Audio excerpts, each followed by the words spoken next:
இன்னைக்கு நாங்க ஒரு புதிய டாபிக் கொண்ட இந்த கமர்ஷியல் பேங்கிங்ன்ற பாடத்துல ஸ்டார்ட் பண்ண போறோம். இதுவரை ஒரே ஒரு ஸ்டூடெண்ட் தான் ஜாயிண்ட் ஆகிருக்கிறாரு. அவருக்கும் நான் கதைக்கிற கேட்குதோ தெரியல. திரு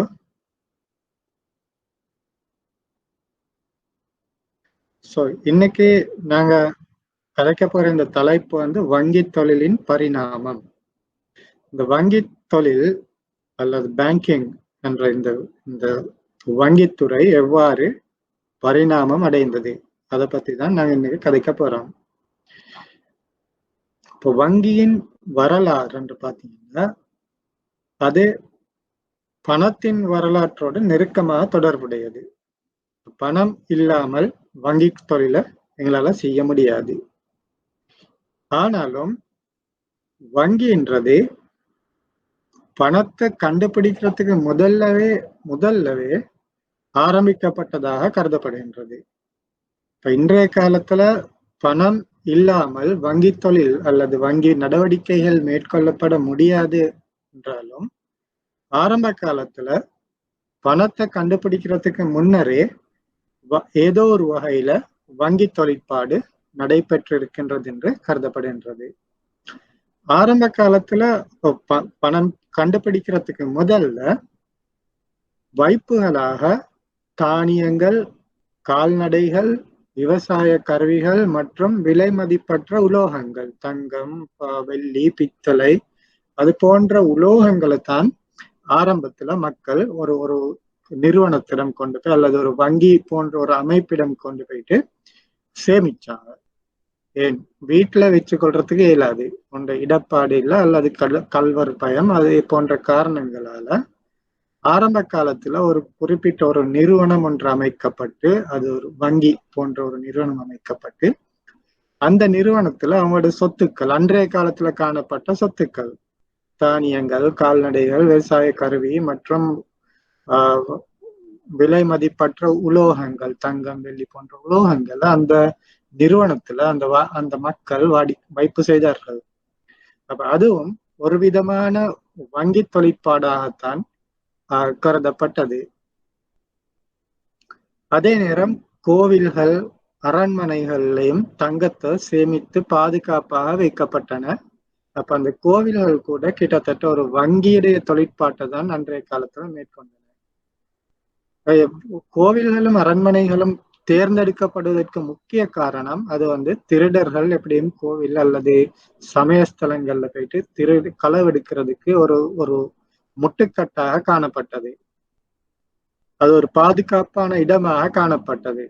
ஆகவே மக்கள் இந்த கோவில்கள் அல்லது வணக்க ஸ்தலங்கள், அரண்மனைகள் போன்ற இடங்கள்ல தங்களது சொத்துக்களை, தங்களது விலை மதிப்பற்ற தங்கம், வெள்ளி போன்ற உலோகங்களை சேமித்து வைக்கிறதுக்கு பயன்படுத்தினாங்க. அப்ப வங்கி என்ற ஆரம்பம் இந்த இடத்துல தான் உருவாக்கப்பட்டிருக்குது.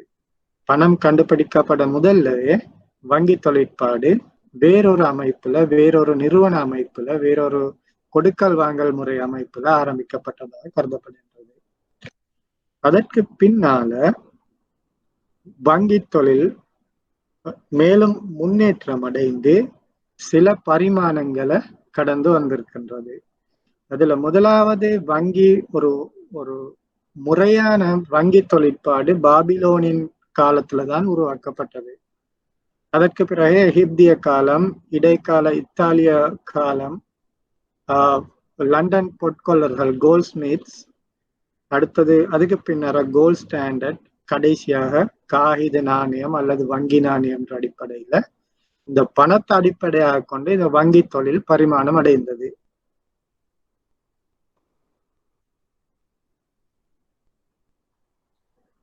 இன்னொரு ஸ்டூடெண்ட்டும் வந்திருக்கிறாங்க, சஞ்சலா. நான் கதைக்கிற கேக்குதா? ஹலோ சஞ்சலா.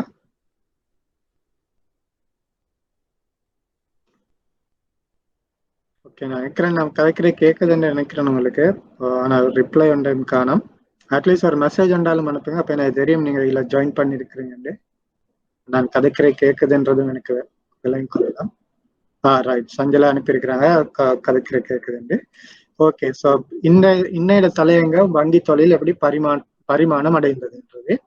அதுல ஆரம்பத்தில் நான் கூறிய மாதிரி பணத்தை அடிப்படையாக கொண்டுதான் வங்கி தொழில் நடவடிக்கைகள் மேற்கொள்ளப்படுகின்றன.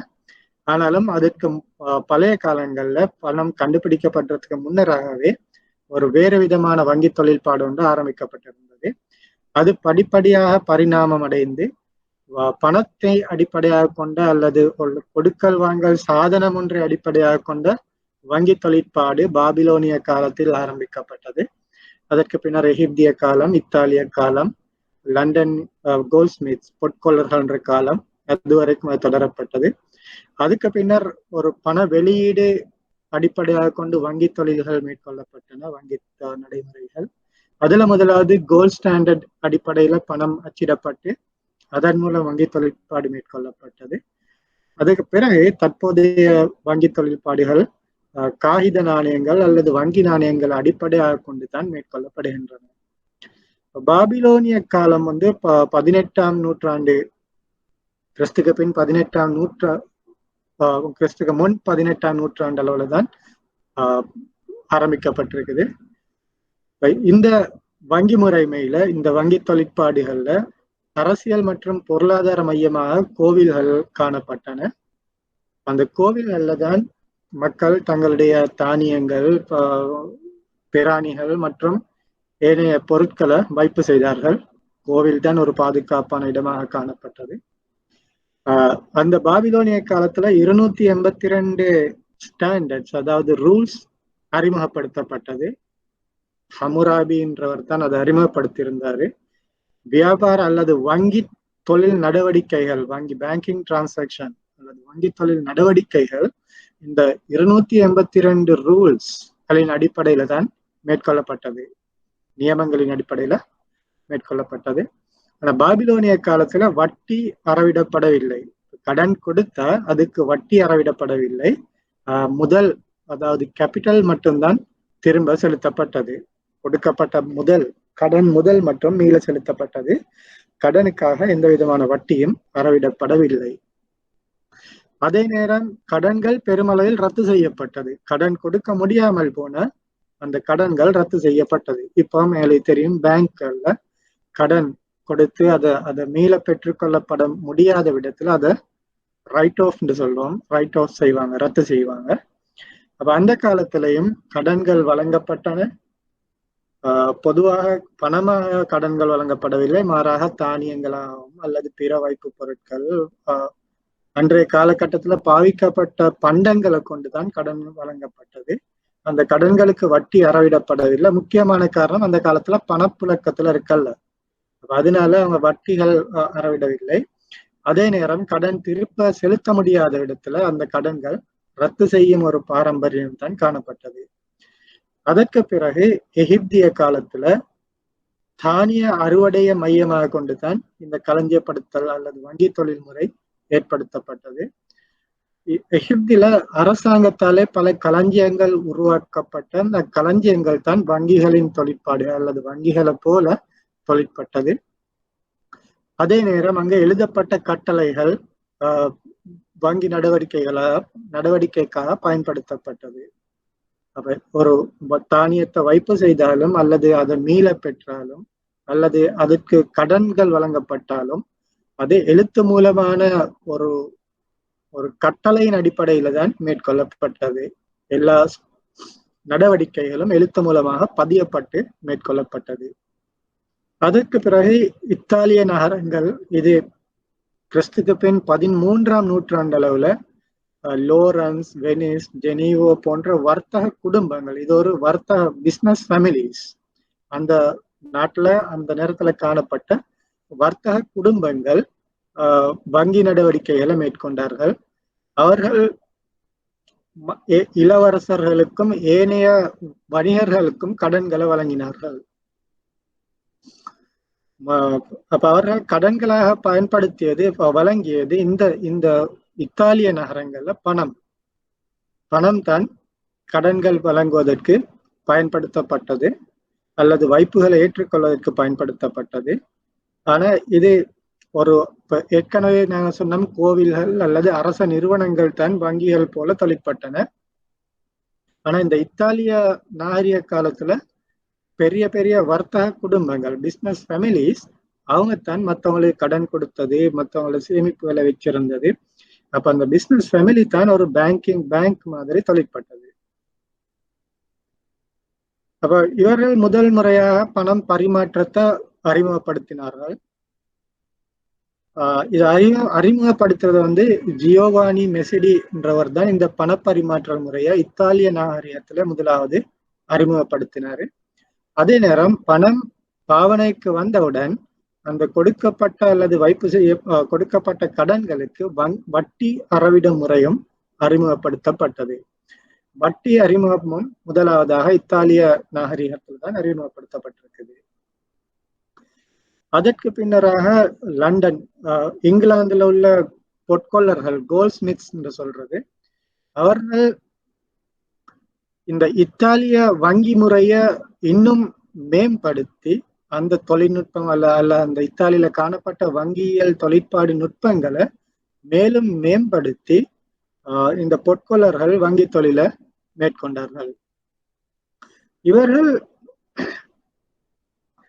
தங்கம், வெள்ளி போன்ற பொருட்களை தான் வைப்பாக ஏற்றார்கள். அதே நேரம் தங்கம், வெள்ளி போன்ற பொருட்களை கடனாக வழங்கினார்கள்.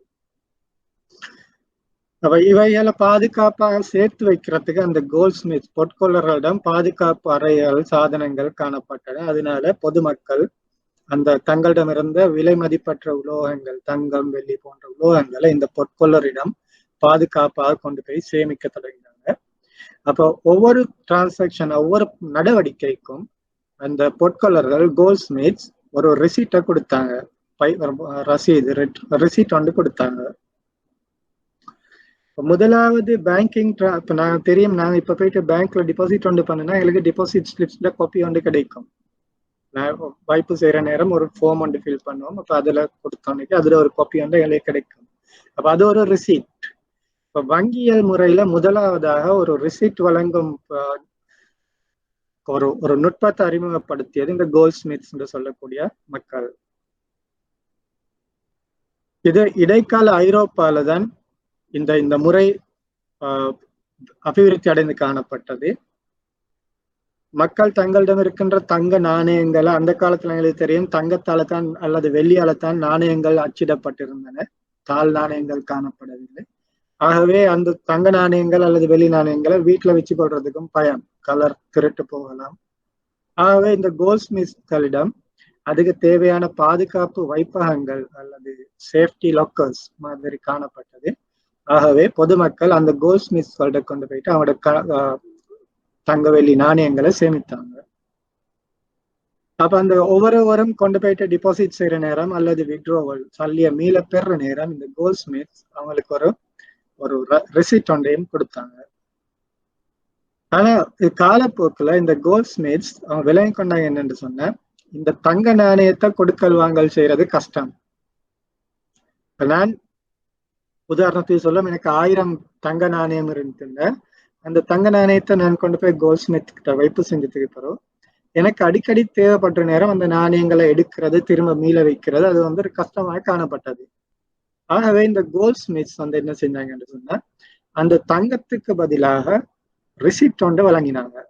ஏன்னா 1000 தங்க நாணயம் எனக்கு எந்த வைப்பு 1000 தங்க நாணயம் இருக்குது, அதுல எனக்கு 100 தங்க நாணயம் எடுக்கணும்னா அவர் 100 தங்க நாணயம் தர்றத நிப்பாட்டிட்டாரு. அப்ப அந்த 100 தங்க நாணயத்தை தராம அதுக்கு பதிலாக எனக்கு ஒரு ரிசிப்ட் ஒன்று தருவாரு. அந்த கோல்ட்ஸ்மித்திடம் எனக்கு சொந்தமான 100 தங்க நாணயங்கள் இருக்கின்றன ஒரு ரிசிப்ட் ஒன்று கொடுத்தாரு. அப்ப அதே நேரம் அவங்க அந்த கோல்ட்ஸ்மித்ஸ் அவங்க படிச்சு கொண்டது என்னன்னு சொன்ன, வைப்பு செய்த எல்லோரும் ஒரே நேரத்துல வந்து அந்த சல்லிகளை திரும்ப கேட்கறது இல்லைன்றது. இப்பவும் கூட அந்த கான்செப்ட் இருக்குது. எங்களுக்கு தெரியும், பேங்க்ல டிபாசிட் செஞ்ச எல்லாரும் ஒரே நேரத்துல போய் திரும்ப கேட்க மாட்டாங்க. அந்த பேங்கிங் பிசினஸ், வங்கி தொழிற்பாடுன்றதே அந்த கோட்பாட்டை அடிப்படையாக கொண்டு தான் நடைமுறைப்படுத்தப்படுகின்றது. ஏன்னு சொன்னா, இப்ப எங்களுக்கு தெரியும், நாங்க டிபாசிட்ஸ் குறைஞ்சது 1 வருஷம் அல்லது 6 மாசத்துக்கு வைப்போம். ஆனா அந்த டிபாசிட்டை எடுத்துக்கணும், அந்த வைப்புகளை பெற்று வங்கிகள் கடனாக வழங்கும். கடன் வழங்குற நேரம் 1 வருடத்துக்கு கடன் வழங்குறது இல்லை, நீண்ட கால கடன்கள் வழங்கப்படுகின்றன. 1 வருடம், 5 வருடம், 7 வருடம், 10 வருடம், அப்படி நீண்ட காலத்துக்கு கடன்கள் வழங்கப்படுகின்றன. அது எப்படி சாத்தியமாகும் என்று கேட்டா இந்த கோட்பாட்டின் அடிப்படையில மாத்திரம்தான் அந்த குறுகிய கால வைப்புகளை பெற்று நீண்ட கால கடன் வழங்குதல் சாத்தியமாகும். அப்படி இல்லைண்டா எல்லா டிபாசிட்டர்ஸும் ஒரே நேரத்துல வந்து எல்லா சல்லியும் கேட்டா பேங்கால அந்த கொடுத்த கடன் கொடுக்கறதே இயலாமல் போகும். ஏன், கடன் எடுத்தவர் 10 வருஷத்துல அது கொஞ்சம் கொஞ்சமா திருப்பி கட்டுவாரு. ஆனா வைப்பு செய்தவர் ஒரே நேரத்துல வந்து கேட்டா வங்கிகளிடம் போதிய அளவு பணம் காணப்பட மாட்டாது அந்த வைப்பாளர்களுக்கு கொடுக்கறதுக்கு. ஆகவே இந்த வங்கி தொழில் என்ற கோட்பாடு இன்றைக்கும் கூட இந்த குறுகிய கால வைப்புகளை ஏற்று நீண்ட கால கடன்கள் வழங்குறது வந்து எந்த கோட்பாட்டின் அடிப்படையில நடைபெறுதுன்ற எல்லா வைப்பாளர்களும் ஒரே நேரத்துல திரும்ப கேட்க மாட்டாங்கன்ற ஒரு அசம்ஷன், ஒரு கோட்பாட்டின் அடிப்படையில தான் இந்த வங்கி தொழில் இன்று வரைக்கும் மேற்கொள்ளப்படுகின்றது. இப்ப இந்த கோட்பாடை முதல்ல கண்டுபிடித்தவர்கள் இந்த கோல்ட்ஸ்மித்ஸ். அப்ப அதுக்கு பிறகு அவங்க என்ன செஞ்சாங்கன்னு கேட்டா,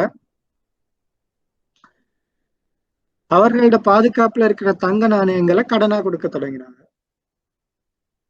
கடன்களுக்கும் அவங்க ரிசீட் ஒன்று கொடுத்தாங்க.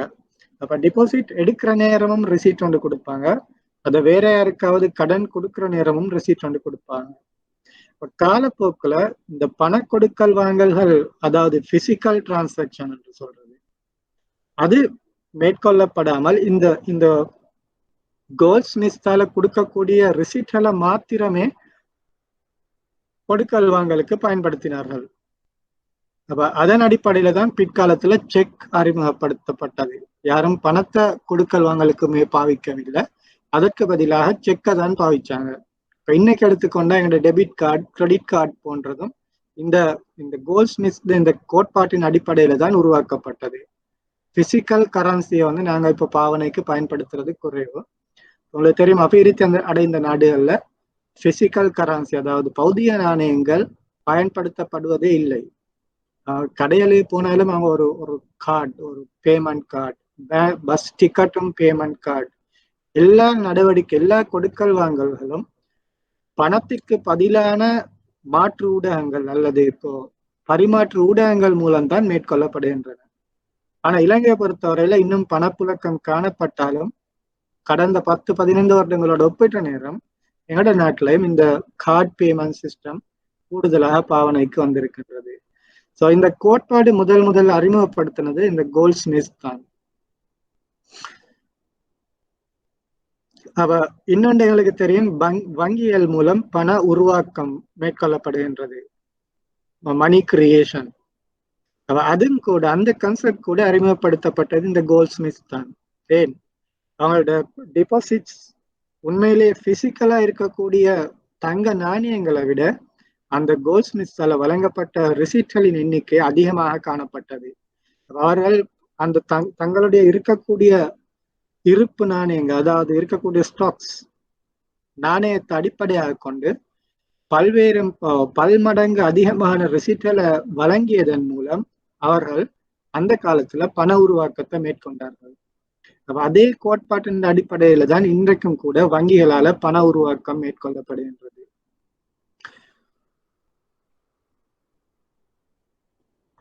சோ இப்படிதான் பணம் உருவாக்கப்பட்ட அதே நேரம் இந்த வங்கியுடைய தொழிற்பாடும் படிப்படியாக பரிணாமம் அடைந்தது. ஏதாவது டவுட் இருக்குதா?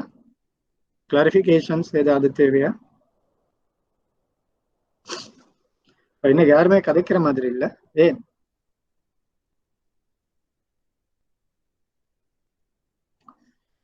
ஆன்லைன் கிளாஸ் செய்யற நேரம் கட்டாயம் கதைக்கணும், இல்லைன்னா எங்களுக்கு சரியான கஷ்டம் செய்யறது.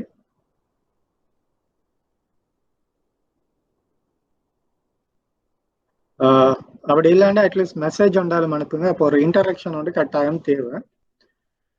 ஸோ இப்போ இதுவரைக்கும் நாங்க வங்கி தொழில் எப்படி பரிணாமம் அடைந்ததுன்றதை பார்த்தோம்.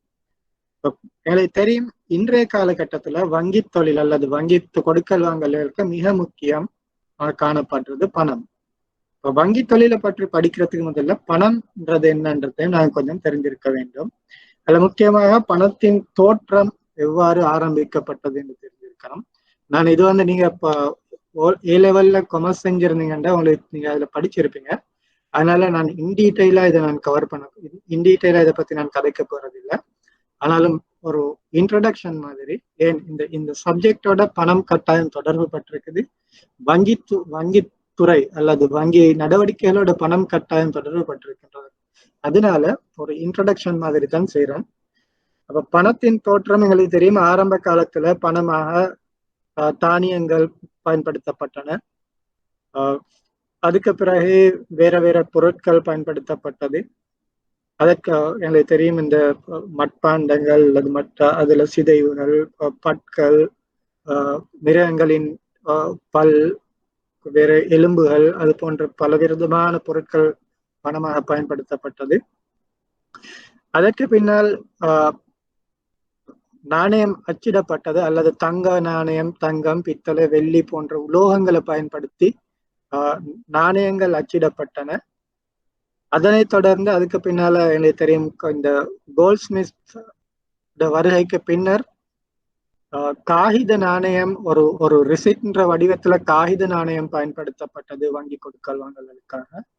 அதற்கு பிறகு சட்ட ரீதியாக ஒவ்வொரு நாட்டுடைய அரசாங்கமும் அல்லது அந்த நாட்டின் மத்திய வங்கியும் ஒவ்வொரு நாட்டுக்கும் சட்ட ரீதியான பணத்தை அச்சிட்டு வங்கி தொழில்களையும் ஏனைய நடவடிக்கை கொடுக்கல் வாங்கலுக்கும் பயன்படுத்தப்பட்டன. அதற்கு பிறகு அரசாங்கத்தால் அச்சிடப்பட்ட பணத்திற்கு பதிலாக ஏனைய பரிமாற்று ஊடகங்கள் பயன்படுத்தப்படுகின்றன. காசோலை, வரவட்டை, கடன் அட்டை மற்றும் கொடுப்பனவு அட்டைகள், பேமெண்ட் கார்ட்ஸ் என்று சொல்றது. அதுக்கு பிறகு இப்ப லேட்டஸ்ட் வந்து என்னன்னு கேட்டா, இப்ப ஆக முன்னேற்றமான ஒரு இதுதான் ஆன்லைன் டிரான்சாக்ஷன், ஆன்லைன் கொடுக்கல் வாங்கல்கள். இப்ப அநேகமான வங்கி தொழிற்பாடுகள் அல்லது வங்கி நடவடிக்கைகள் ஆன்லைன் டிரான்சாக்ஷன், ஆன்லைன் கொடுக்கல் வாங்கல் மூலம்தான் மேற்கொள்ளப்படுகின்றது. அப்ப பணத்திட தோற்றம் அப்படித்தான் உருவாக்கப்பட்டது.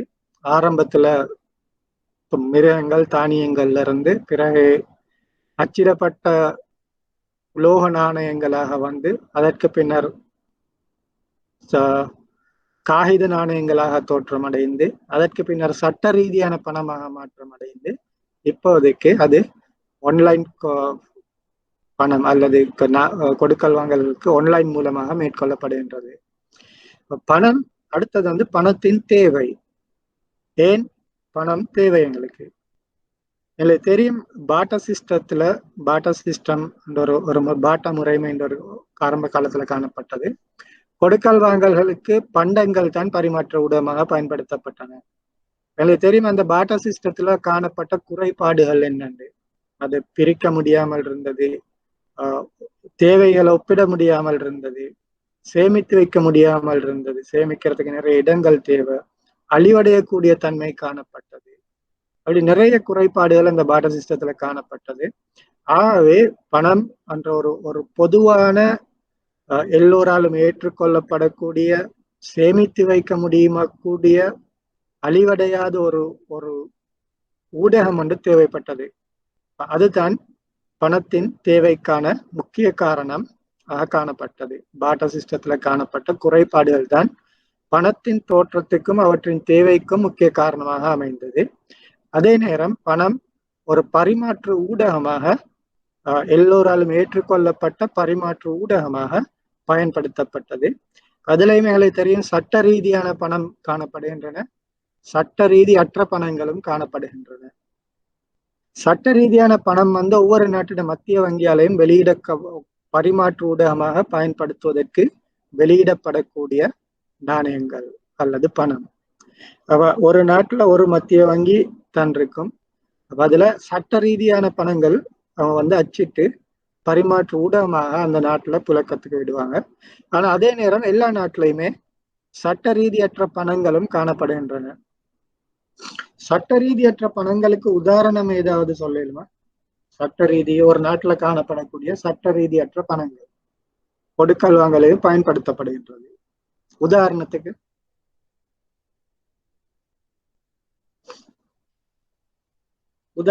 என்ன?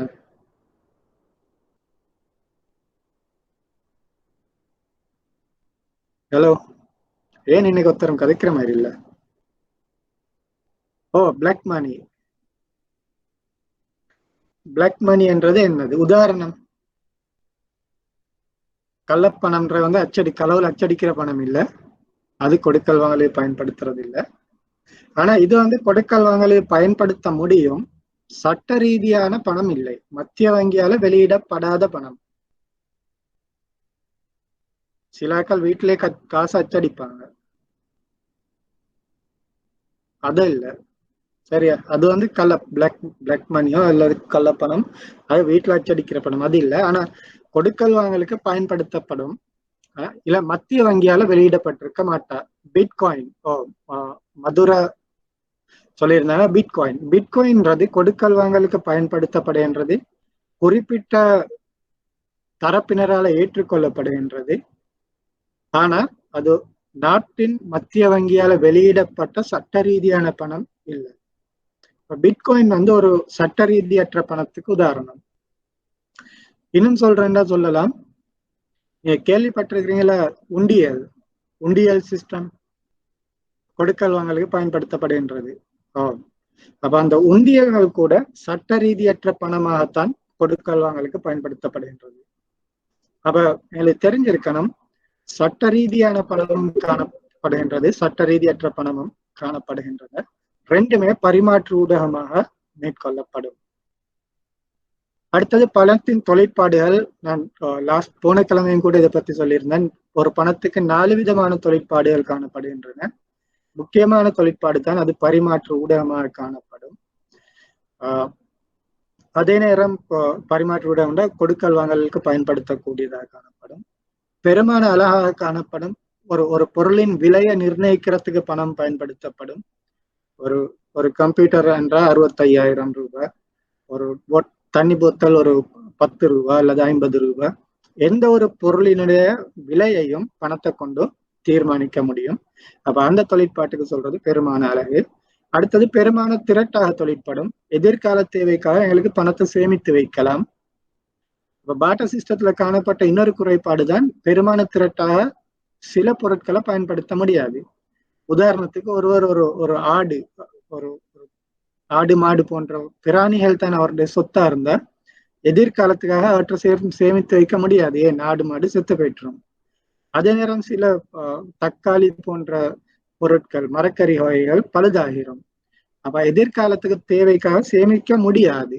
அந்த பாட்டா சிஸ்டத்துல காணப்பட்ட ஒரு குறைபாடு. அப்ப பணம்ன்றது கட்டாயம் பெருமான திரட்டு என்ற தொழிற்பாடையும் மேற்கொள்ள வேண்டும். எதிர்கால தேவைக்காக சேமிக்கக்கூடியதாக காணப்பட வேண்டும்.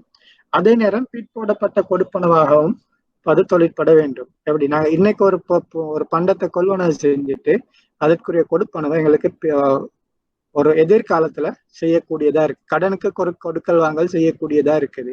காரணம், அந்த தொழிற்பாட்டுக்கு பணம் பயன்படுத்தப்படுவது தான். அப்ப இந்த நாளும் தான் ஒரு பணத்தின் தொழிற்பாடுகள். அப்ப அடுத்தது வந்து பணத்தின் பண்புகளையும் தொழிற்பாடுகளையும் அதிகமான இந்த கேள்வியும் அடிக்கடி கேட்கப்படக்கூடிய ஒரு கேள்விதான். ஆனா எங்களுக்கு விடைகளை பார்த்தா பணத்தின் தொழிற்பாடுகளும் பணத்தின் பண்புகளும் பொதுவாக மாற்றிக்கொள்ள, அதாவது என்ன சொல்றதுக்கு, ஸ்டூடெண்ட்ஸ் வந்து சில நேரம் ரெண்டையும் மாற்றி எழுதுவாங்க. பணத்தின் தொழிற்பாடை கேட்டா பணத்தின் பண்புகள் எழுதியிருப்பாங்க, பணத்தின் பண்புகளை கேட்டா தொழிற்பாடுகள் எழுதியிருப்பாங்க. அப்ப அதுல வந்து நாங்க கவனமா இருக்கணும். தொழிற்பாடுன்றது 4 தொழிற்பாடு தான் காணப்படுகின்றது. அது பரிமாற்று ஊடகம், பெருமான அலகு, பெருமான திரட்டு, பிற்போடப்பட்ட கொடுப்பனவு சாதனம். இந்த நாளும் தான் பணத்தின் தொழிற்பாடு. அப்ப பணத்தின் பண்புகள் என்ற நேரத்துல அது வந்து எல்லோராலும் ஏற்றுக்கொள்ளக்கூடியதாக காணப்பட வேண்டும். சட்ட ரீதியான பணம் எல்லோராலும் ஏற்றுக்கொள்ளப்படும். அதே நேரம் சட்ட ரீதியற்ற பணம், உதாரணத்துக்கு காசோலை என்றது சட்ட ரீதியற்ற பணம். ஏன், அது மத்திய வங்கியால வெளியிடப்படுவதில்லை. காசோலை வந்து சிலர் ஏற்றுக்கொள்வார்கள், சிலர் ஏற்றுக்கொள்ளாமல் இருப்பார்கள். கிரெடிட் கார்டு, சில கடைகளுக்கு போனா கிரெடிட் கார்டுல எங்களுக்கு பேமெண்ட் செய்யலாம், கொடுப்பனவு செய்யலாம். ஆனா சில கடைகள்ல கிரெடிட் கார்டை ஏற்றுக்கொள்ள மாட்டாங்க. பிட்காயின் அதுவும் அப்படித்தான். பிட்காயின் வந்து ஒரு கம்ப்யூட்டர் பேஸ்ட் மணி, ஒரு கம்ப்யூட்டர் அடிப்படையாக கொண்ட ஒரு பணம். அதுவும் எல்லோராலும் ஏற்றுக்கொள்ளக்கூடிய தன்மை காணப்படுவதில்லை. அது பத்தி தெரிந்த பிட்காயின் மூலம் கொடுக்கல் வாங்கல் செய்யக்கூடிய 2 பேருக்கு இடையில தான் இந்த பணத்தை ஏற்றுக்கொள்ளக்கூடிய தன்மை காணப்படும். உங்கள்கிட்ட வந்து கேட்டா நீங்க அதை ஏற்றுக்கொள்ள மாட்டீங்க, என்கிட்ட கேட்டாலும் நான் ஏற்றுக்கொள்ள மாட்டேன். அப்ப அந்த ஏற்றுக்கொள்ளும் தன்மைன்றது பணத்தின் பண்புகள். இது சட்ட ரீதியான பணமா இருந்தாலும் சட்ட ரீதியற்ற பணமா இருந்தாலும் காணப்பட வேண்டிய ஒரு தன்மை. மதிப்பின் நிலைத்தன்மை, அதாவது ஒரு ஒரு நாட்டின் பணத்துக்கு நிலையான தன்மை ஒன்று இருக்கணும், அதோட மதிப்புக்கு ஒரு நிலைத்தன்மை ஒன்று இருக்கணும். இந்த நிலைத்தன்மை எவ்வாறு பாதிக்கப்படும்? நிலைத்தன்மை என்றது ஒரு நீண்ட காலத்துக்கு அந்த பணத்திட மதிப்பு குறைவடையாமல் காணப்படும். பணத்திட நிலைத்தன்மை எவ்வாறு பாதிக்கப்படும்? எந்த காரணத்தால பணத்திட ஒரு பெருமதி வீழ்ச்சி அடையும்?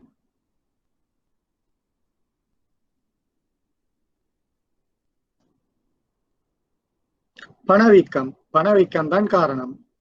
அப்ப ஒரு நாட்டிட ஒரு பணத்தின் உள்நாட்டு பெருமதி, டொமஸ்டிக் வேல்யூ ஆஃப் கரன்சி என்று சொல்றது, ஒரு நாட்டின் உள்நாட்டு பெருமதி வீழ்ச்சி அடைகிறதுக்கு காரணம் பணவீக்கம். பணவீக்கம் இருந்தா அந்த நாட்டிட பணத்திட பெருமதி நீண்ட காலத்துக்கு ஒரே மாதிரி இருக்காது. இன்னைக்கு 10 ரூபா கொடுத்து ஒரு பேனை ஒன்று வாங்கியிருந்தா நாளைக்கு 50 ரூபா கொடுத்து தான் பேனை ஒன்று வாங்க வேண்டி வரும். அதே காரணம் நான் சொல்றேன், பணவீக்கம் உண்டு. உதாரணத்துக்கு எங்களுக்கு தெரியும், இப்ப சில நாடுகள்ல ஜிம்பாப்வே, அர்ஜென்டினா, கிட்டத்துல கிரீஸ் போன்ற எத்தனையோ நாடுகள் எங்களுக்கு தெரியும். அந்த நாடுகள்ல இன்னைக்கு ஒரு ஒரு ஒரு பொருளின் விலை சொல்லுவோம், இன்னைக்கு காலையில 10 ரூபாவா இருந்தா ஈவினிங் ஆகுற நேரம் அது 100 ரூபாவா கூடிரும். காரணம் அந்த அளவுக்கு அந்த நாட்டுல பணவீக்கம் காணப்படுது. அதனால அந்த பணத்தின் பெருமதி குறுகிய காலத்துல வீழ்ச்சி அடையுது. அது ஒரு பணத்துக்குரிய நல்ல பண்பு இல்லை. அது உள்நாட்டு பெருமதி வீழ்ச்சி அடைகிறது பணவீக்கத்தால. ஒரு நாட்டின் வெளிநாட்டு பெருமதி எதால வீழ்ச்சி அடையுது? வெளிநாட்டு பெருமதி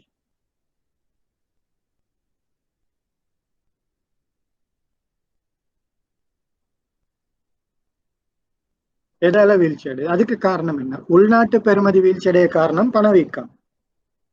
வெளிநாட்டு பெருமதி வீழ்ச்சி அடைகிறதுக்கு என்ன காரணம்?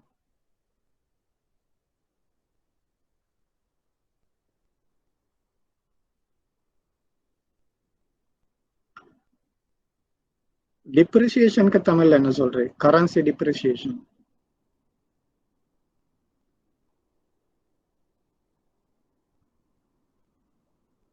தெரியாவா? பெருமதி வீழ்ச்சி என்று நினைக்கிறேன். பணத்தேய்வு. பணத்தேய்வுண்டு மதுரை சொல்லியிருக்கிறாங்க. அப்ப எனக்கு தெரியும், இன்னைக்கு $1 100 ரூபா, 180 ரூபாண்ட கொஞ்ச நாளுக்கு 180 ரூபாவே தான் இருக்கணும். ஆனா எங்கட நாட்டுட நாணயத்திட வெளிநாட்டு பெருமதி நிலைத்தன்மை காணப்படாட்டி எங்கட நாட்டிட வெளிநாட்டு பெருமதி தொடர்ந்து தேய்வடையும், தொடர்ந்து வீழ்ச்சி அடையும். இன்னைக்கு $1 150, நாளைக்கு 170, நாளைக்கு அடுத்த நாள் 200, அப்படி தொடர்ந்து வீழ்ச்சி அடைந்து கொண்டே இருக்கும். அது ஒரு நாட்டின் வெளிநாட்டு பெருமதி வீழ்ச்சி அடைய காரணம் அந்நிய செலாவணி தேய்வு அல்லது தேய்மானம். ஒரு பணத்தின் உள்நாட்டு பெருமதி வீழ்ச்சி அடைவதற்கு காரணம் பணவீக்கம். அந்த ரெண்டும் தெரிஞ்சிருக்கணும். திரும்பவும் நான் சொல்றேன், போன கிழமை சொன்ன மாதிரி இந்த கேள்விகள் இத மாதிரி எக்கனாமிக் கான்செப்டோட தொடர்பு பட்டதா தான் வரும். அப்ப நான் தெரிஞ்சிருக்கணும் இந்த இந்த இதெல்லாம் எப்படி நாங்க லிங்க் பண்றது. நீங்க சும்மா எழுதினீங்கன்னா வராது. அப்போ பணத்தின் தொழிற்பாடு என்ற நேரம் அல்லது பணத்தின் பண்புகள் என்ற நேரம் நீங்க இந்த எக்கனாமிக் கான்செப்ட்களையும் தொடர்பு படுத்தி தான் எழுத வேண்டும். அப்ப ரெண்டாவது மதிப்பின் நிலைத்தன்மை. நீண்ட காலத்துக்கு பணத்திட மதிப்பு வீழ்ச்சி அடையாமல், உள்நாட்டு மதிப்பும் வெளிநாட்டு மதிப்பும் ரெண்டுமே வீழ்ச்சி அடைவது கூடாது. அடுத்தது பிரிபடும் தன்மை. பணத்தை சின்ன சின்ன அலகுகளாக பிரிக்கக்கூடியதா காணப்படணும். எனக்கு தெரியும், இதுவும் ஒரு பாட்டர் சிஸ்டத்துல காணப்பட்ட ஒரு குறைபாடு. ஒரு மாட்டை 2க்கு வெட்டி அரைவாசி கொடுக்க இயலாது. ஆனா பணம் என்று சொன்னா அதுல சின்ன சின்ன அலகுகள் காணப்படுகின்றன, அது பிரிக்கக்கூடிய தன்மையா காணப்படும். நீடித்து நிற்கும் தன்மை. இதற்கும் நீடித்து நிற்கும் தன்மைக்கும் மதிப்பின் நிலைத்தன்மைக்கும் ஒரு வேறுபாடு இருக்குது. என்னன்னு தெரியுமா? நீடித்து நிற்கும் தன்மைன்றதால என்ன சொல்றாங்க? நீடித்து நிற்கக்கூடியதா காணப்படணும்.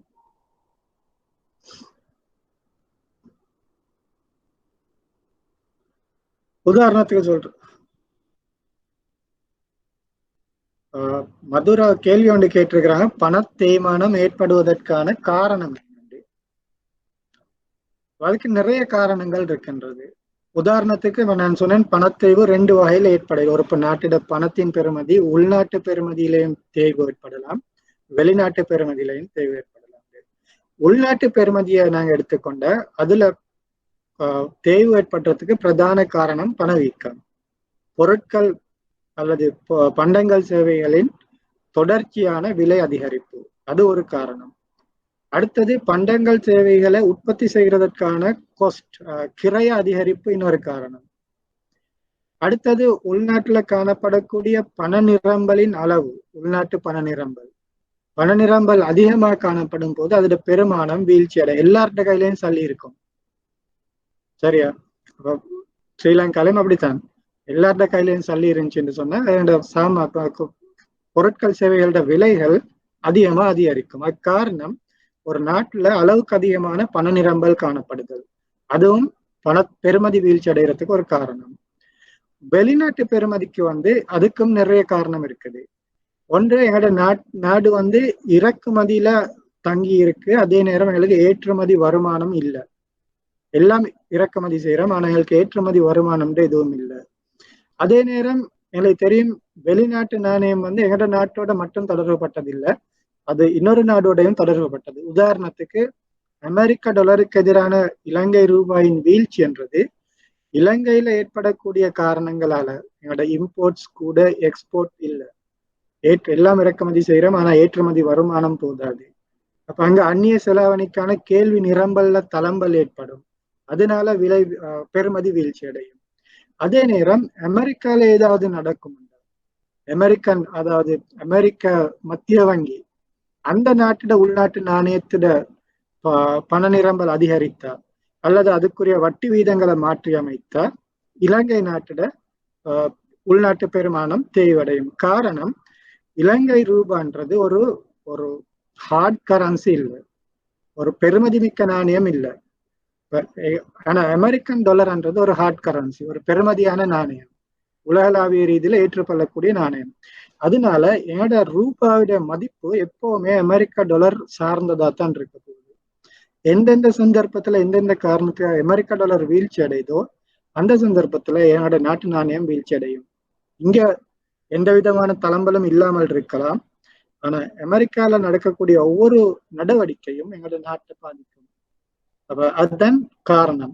உள்நாட்டு பெறுமதி வீழ்ச்சிக்கும் சில காரணங்கள் இருக்கின்றன, வெளிநாட்டு பெறுமதி வீழ்ச்சிக்கும் சில காரணங்கள் இருக்கின்றன, சரியா?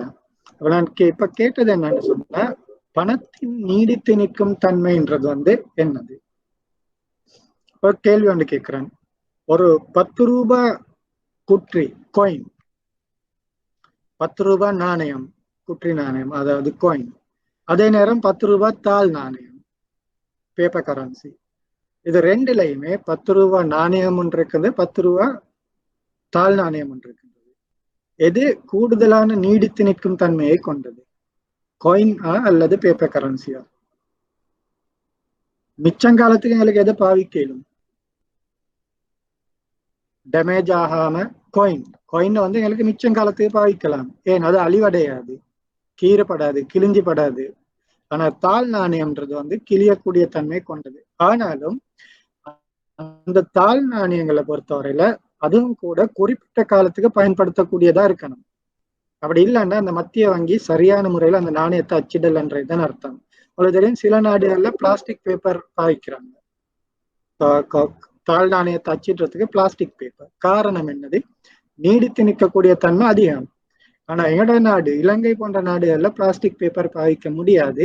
காரணம், எங்களோட வெப்பநிலை அதிகம். உதாரணமா ஐரோப்பிய நாடுகள்ல தான் பிளாஸ்டிக் பேப்பர் பாவிப்பாங்க, ஏன்னா அங்க வெப்பநிலை குறைவு. அந்த சூழ்நிலைக்கு அந்த நாணயத்தை மிச்சங்காலத்துக்கு பாவிக்கலாம். அதே பேப்பர் பிளாஸ்டிக்கை கொண்டு நாங்க கரன்சி பிரிண்ட் பண்ணாங்க, எங்களோட நாட்டு வெப்பநிலைக்கு அது உருகிரும், மிச்ச நாளை பாவிக்கலாம், உள்ள எழுத்துகள் அழிஞ்சிரும். அப்ப இலங்கையில கூட கரன்சி தாள் நாணயம் அச்சிடுறதுக்கு பயன்படுத்தக்கூடிய அந்த பேப்பர் ஒரு குறிப்பிட்ட தரத்தை அடிப்படையாக கொண்டு தான் பயன்படுத்தப்படுகின்றது. சாதாரண A4 ஷீட்ல கரன்சி அடிச்சா என்ன நடக்கும்? 2 நாள்ல கிழிஞ்சிரும், 2 தரக்கா மடிக்கிற நேரம் கிழிஞ்சிரும். அந்த கரன்சி பேப்பரும் கூட ஒரு ஸ்டாண்டர்டான பேப்பர் தான். அதுக்கு காரணம் என்னது, அதுல நீடித்து நிலைக்கும் தன்மையை உறுதிப்படுத்துறது. அப்படி இல்லாண்டா ஒருக்கா பாவிச்சா இன்னொருக்கா அந்த கரன்சி பாவிக்கல, டிஷ்யூ பேப்பர் மாதிரி ஒருக்கா பாவிச்சா வீசிடணும். அப்ப அது வந்து ஒரு நல்ல பணத்தின் பண்பு இல்லை.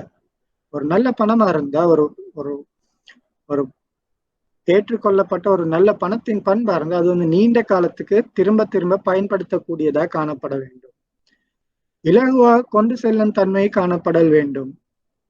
எனக்கு தெரியும், இப்ப 5000 5000 நோட் அடிக்கிறதுக்கு முக்கியமான காரணம் என்னன்னு கேட்டா, என்னோட நாட்டுல அந்த அந்த டிரான்சாக்சன் நடவடிக்கை, வங்கி நடவடிக்கைகள் அதிகரிக்கிற நேரம் 1000 ரூபாய் தாள்னு சொன்னா பெரிய கட்டொண்டு வரும். 10 லட்சம் 20 லட்சம் எடுக்கிறேன்னு சொன்னா பெரிய கட்டொண்டு வரும். அப்ப 5000 ரூபாய் தாண்டா எங்களுக்கு சாதாரணமா கையில கொண்டு போயிடலாம். அப்ப ஒவ்வொரு நாடுகளும் அந்த பணத்தின் பெருமானம், அதிக அளவு பெருமானம் கொண்ட பணங்கள் அச்சிடுறதுக்கு காரணம் வந்து அதை இலகுவா கையாளுறதுக்கு தான்.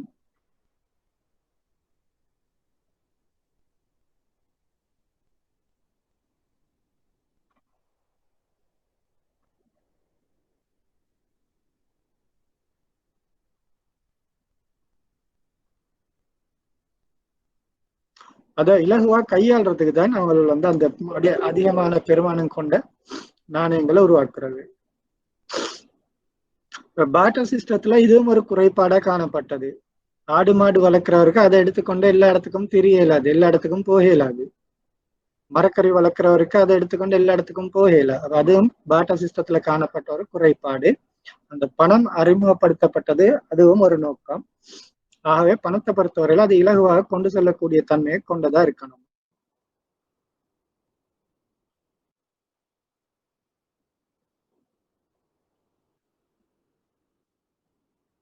சரியா, அப்ப இது வரைக்கும் நான் சொன்னது ஒரு இன்ட்ரடக்ஷன் மாதிரி. நான் நினைக்கிறேன் நீங்க எல்லாரும் கொமர்ஸ் படிச்சிருப்பீங்க A level. அப்படி சில ஆக்கள் வந்து கொமர்ஸ் படிச்ச ஆக்கள் இருக்கிறல்ல. நான் இந்த பழைய கிளாஸ் செய்யற நேரம் எனக்கு தெரியும், ஒரு கிளாஸ்ல 30 பேர் இருந்தா கிட்டத்தட்ட 20 பேர் வந்து கொமர்ஸ் படிச்சிருக்க மாட்டாங்க, வேற சப்ஜெக்ட்ஸ் எல்லாம் தான் படிச்சுட்டு வந்திருப்பாங்க. அதனால எங்களுக்கு அந்த பேசிக்கும் கட்டாயம் தெரிஞ்சிருக்கணும். ஸோ இதுவரையில கேட்டதுல ஏதாவது கேள்விகள் இருக்குதா இதுவரையில நாங்க படிச்சதுல?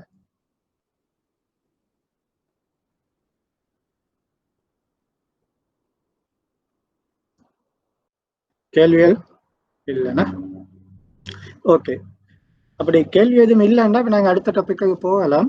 எங்களுக்கு தெரியும், வங்கி தொழில் உருவாகிறதுக்கு அல்லது வங்கிகள் உருவாகிறதுக்கு பணம் முக்கிய காரணம். வங்கி கொடுக்கல் வாங்கல்கள் மேற்கொள்றதுக்கு பணம் கட்டாயம். அந்த பணம் எந்த மாதிரியும் இருக்கலாம்.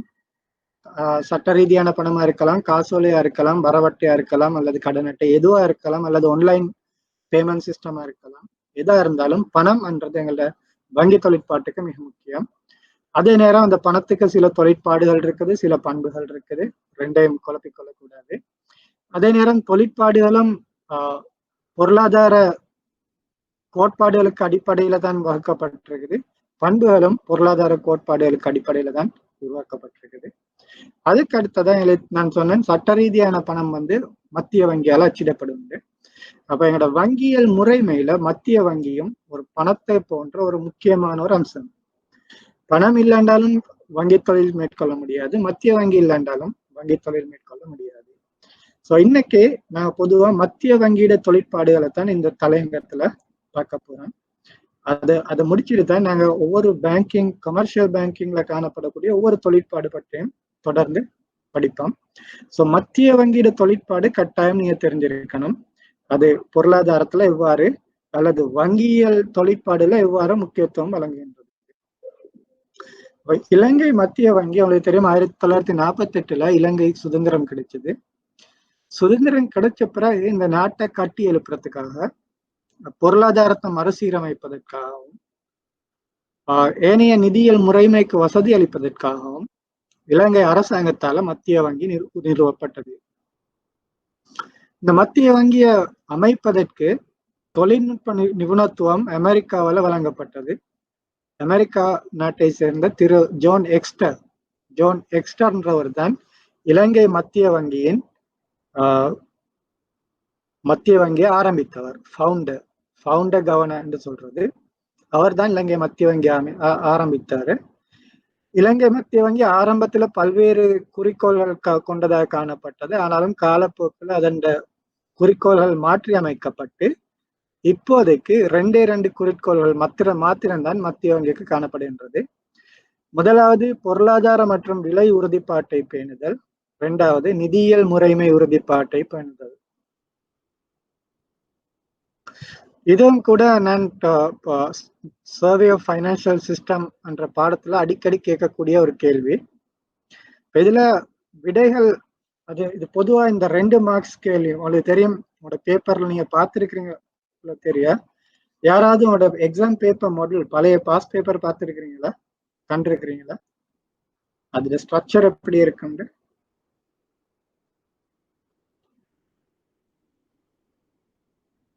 இல்லை, மதுரா சொல்றாங்க அவங்க இன்னும் பாஸ் பேப்பர் கண்டில்லண்டு. மத்தவங்க எப்படி கண்டிருக்கிறீங்களா?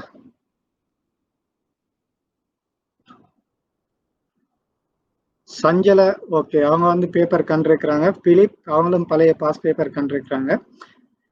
அப்போ உங்களுக்கு தெரியும் அந்த பாஸ் பேப்பர்ல ஃபர்ஸ்ட் முதலாவது கேள்வி ஒரு மல்டிபிள் சாய்ஸ் கேள்வியா இருக்கும். அதுல சாய்ஸஸ் தந்திருப்பாங்க. அப்ப அதுக்கு நீங்க சரியான விடைய கோட் அடிக்கணும். அப்படி இல்லைன்னா பின்னால் ஒரு 5 கேள்வி இருக்கும், ஷார்ட் ஆன்சர். 2 மார்க்ஸ் தான் ஷார்ட் ஆன்சர்ஸ் எழுதணும். அதுல அடிக்கடி கேட்கப்படக்கூடிய கேள்வி தான் மத்திய வங்கியின் குறிக்கோள்கள் யாவை. 2 மார்க்ஸ், 2 குறிக்கோள் தான் இருக்குது.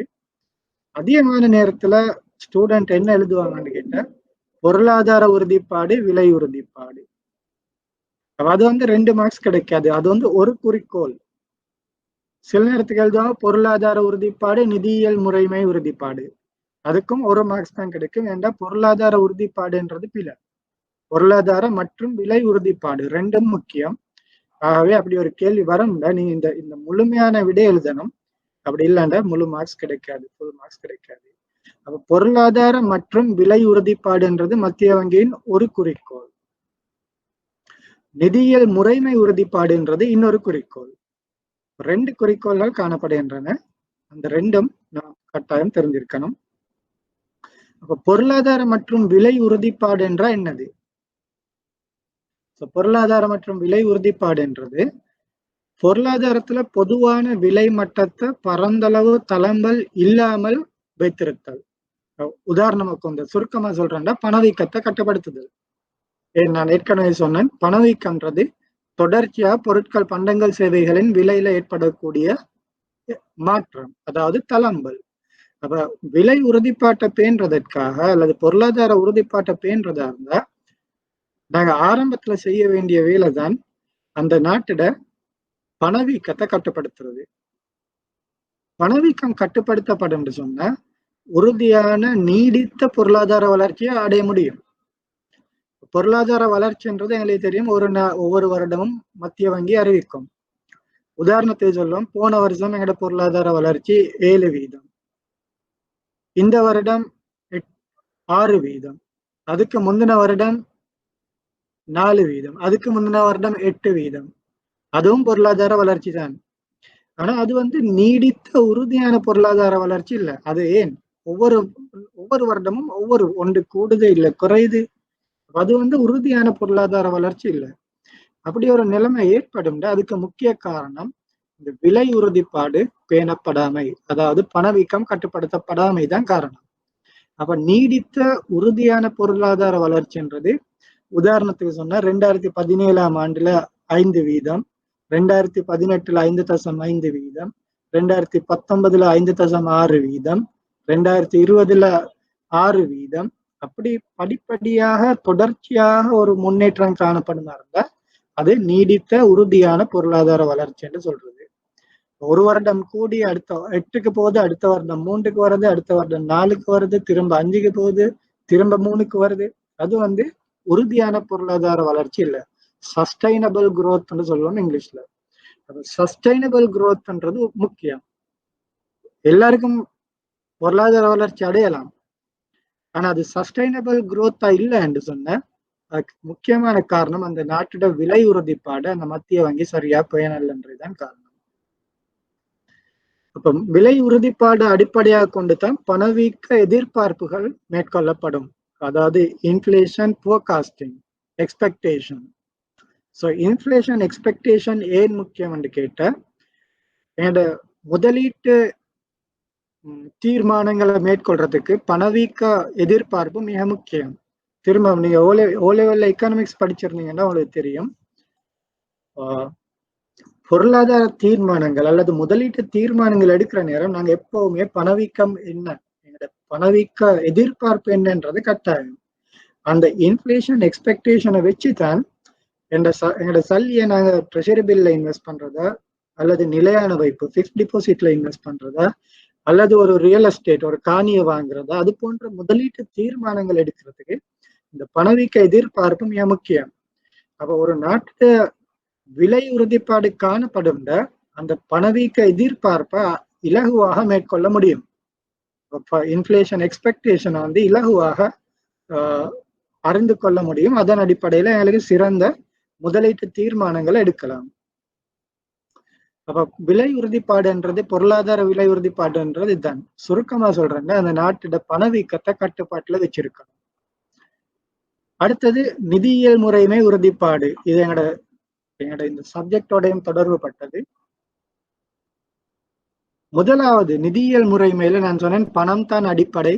வங்கி தொழிற்பாட்டுக்கோ இனி நிதியியல் கொடுக்கல் வாங்கலுக்கு பணம் அடிப்படை. ஆகவே அந்த பணத்தின் மீதுள்ள நம்பிக்கைய நாங்க பாதுகாக்க, ஒரு மத்திய வங்கி பாதுகாக்க வேண்டும். என்னோட நாட்டு பணத்துல எங்களுக்கு நம்பிக்கை இல்லைன்னா நாங்க என்ன செய்வோம்? என்னோட பணத்தை பாவிக்க மாட்டோம். அப்படி நிறைய நாடுகள் இருக்குது. அந்த நாட்டு பணத்தை அவங்க பாவிக்கிறது இல்லை. அதுக்கு பதிலாக அமெரிக்கன் டாலர் அல்லது வேற ஒரு நாட்டு நாணயத்தை தான் பாவிப்பாங்க. அப்ப நிதியியல் முறைமைக்கு ஆங்கிலத்துல ஃபைனான்சியல் சிஸ்டம் சொல்றேன். ஃபைனான்சியல் சிஸ்டம் மதுரா கேள்வி கேட்டிருந்தாங்க, நிதியியல் முறைமைக்கு இங்கிலீஷ்ல என்ன சொல்றேன்? Financial system. அப்ப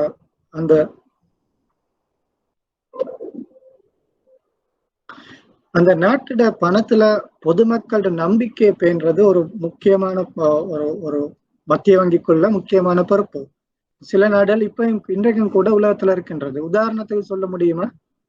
சொந்த நாட்டு பணத்தை பாவிக்காம அமெரிக்கன் டாலர் பாவிக்கிற நாடுகள் நிறைய இருக்குது. காரணம், அந்த நாட்டு பணத்துல அந்த மக்களுக்கு நம்பிக்கை இல்லை. உதாரணத்துக்கு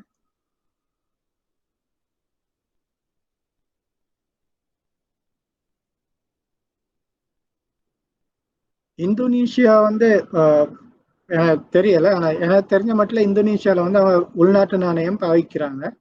அதாவது உள்நாட்டு நாணயம் எதுக்குமே பாவிக்க மாட்டாங்க. இந்தோனேஷியால எனக்கு தெரியும், டாலரை கொடுத்து சாமான் பொருட்கள் கொள்ளணும் செய்ய முடியும். அமெரிக்கா டாலரை கொடுத்து இந்தோனேஷியா போயிட்டு இந்தோனேஷியன் கரன்சி இல்லாம அமெரிக்கன் டாலரை கொடுத்து பொருட்கள் கொள்ளணும் செய்யலாம். அது வெளிநாட்டவர்கள். உள்நாட்டு மக்கள் உள்நாட்டு நாணயத்தை தான் பாவிக்கிறாங்க. இந்த நான் கேட்கறது என்னன்னு கேட்டா, உள்நாட்டுல கூட அந்த நாட்டு மக்கள் வேறொரு நாட்டு நாணயத்தை பாவிப்பாங்க.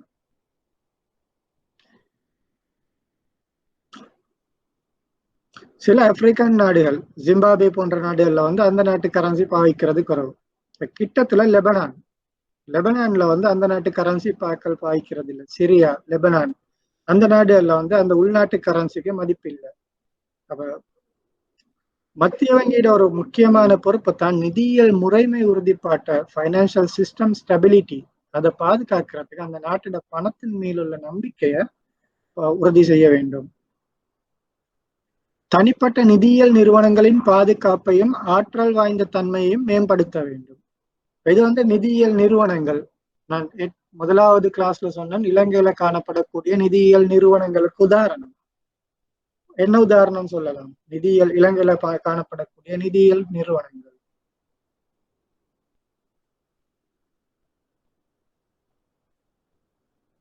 உதாரணம் LB finance.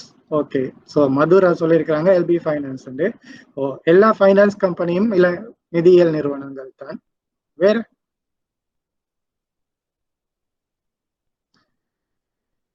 all commercial banks. Philip சொல்லியிருக்கிறார் all commercial bank. எல்லா வங்கிகளும் நிதியியல் நிறுவனங்கள் இலங்கையில காணப்படுகின்றன. அப்ப அந்த நிதியியல் வங்கிகள் மற்றும் நிதி கம்பெனிகள், குத்தகை கம்பெனிகள், எல்லா நிறுவனங்களையும் தனிப்பட்ட நிறுவனங்கள் முறிவடையாமல் பாதுகாக்க வேண்டியது மத்திய வங்கியோட கடமை. இந்த நிதியியல் முறைமை உறுதிப்பாட்டை மேற்கொள்றேன்னு சொன்னா அந்த நாட்டுல காணப்படக்கூடிய நிதியியல் நிறுவனங்களை பாதுகாக்க வேண்டும். அது கட்டாயம் செய்ய வேண்டும். இப்ப எந்த நாளும் ஒவ்வொரு பேங்க் ஃபெயிலியர் ஆகி கொண்டிருக்கும் இலங்கையில எங்களோட நாட்டிடம் நிதியியல் முறைமை உறுதியற்றது. ஒவ்வொரு நாளும் ஒவ்வொரு பினான்ஸ் கம்பெனி மூட வேண்டி வந்த என்னோட பைனான்சியல் சிஸ்டம் நிதியியல் முறைமை உறுதியற்ற தன்மை காணப்படுகின்றது. அது சரியில்லை. ஆனா அதற்காக பேங்க் ஃபெயிலியர் ஆகாம இருக்காது, பைனான்ஸ் கம்பெனி ஃபெயிலியர் ஆகாம இருக்கிறது இல்லை. சரியான முறையில அந்த நடவடிக்கை நிதியியல் கொடுக்கல் வாங்கல மேற்கொள்ள முடியாத இருக்குன்னு சொன்னா அந்த நிறுவனத்தை க்ளோஸ் அந்த நிறுவனங்களை மூடிடணும். அதுவும் மத்திய வங்கியில ஒரு கடமை. சரியான நேரத்துல சரியான முறையில அந்த நிதி நிறுவனங்களை மூட வேண்டும்.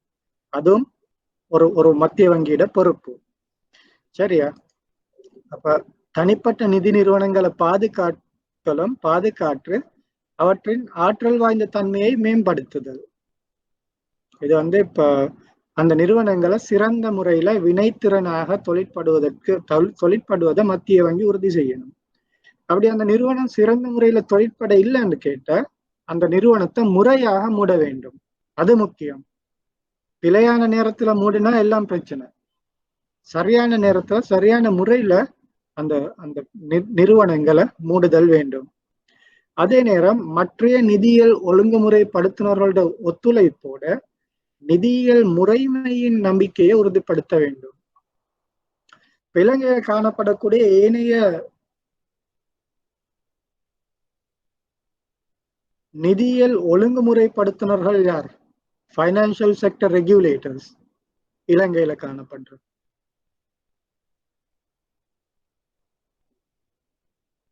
ஃபைனான்சியல் செக்டர் ரெகுலேட்டர்ஸ் இலங்கை மத்திய வங்கி மேலே தெரியும் ஒரு ஒழுங்குமுறைப்படுத்துனர், ஒரு ரெகுலேட்டர். இலங்கை மத்திய வங்கியை விட மேலதிகமா வேற யார் இருக்கிறாங்க?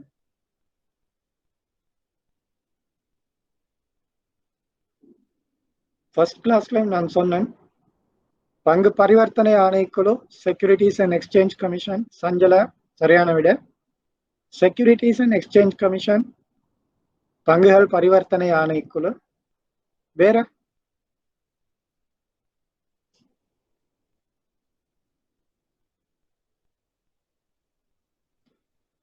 பிலிப்ஸ் மினிஸ்ட்ரி ஆஃப் ஃபைனான்ஸ் சொல்லி இருக்கிறாரு. மினிஸ்ட்ரி ஆஃப் ஃபைனான்ஸ் ரெகுலேட்டர் இல்ல, அவர் ஒரு ஃபெசிலிட்டேட்டர். அப்ப அவங்க நிதியியல் நிறுவனங்களை கட்டுப்படுத்துறது இல்லை. ஃபைனான்ஸ் மினிஸ்டர் ஆன்சர் இப்போ ரெகுலேட்டர்ன்ற முறையில எடுக்கலாது.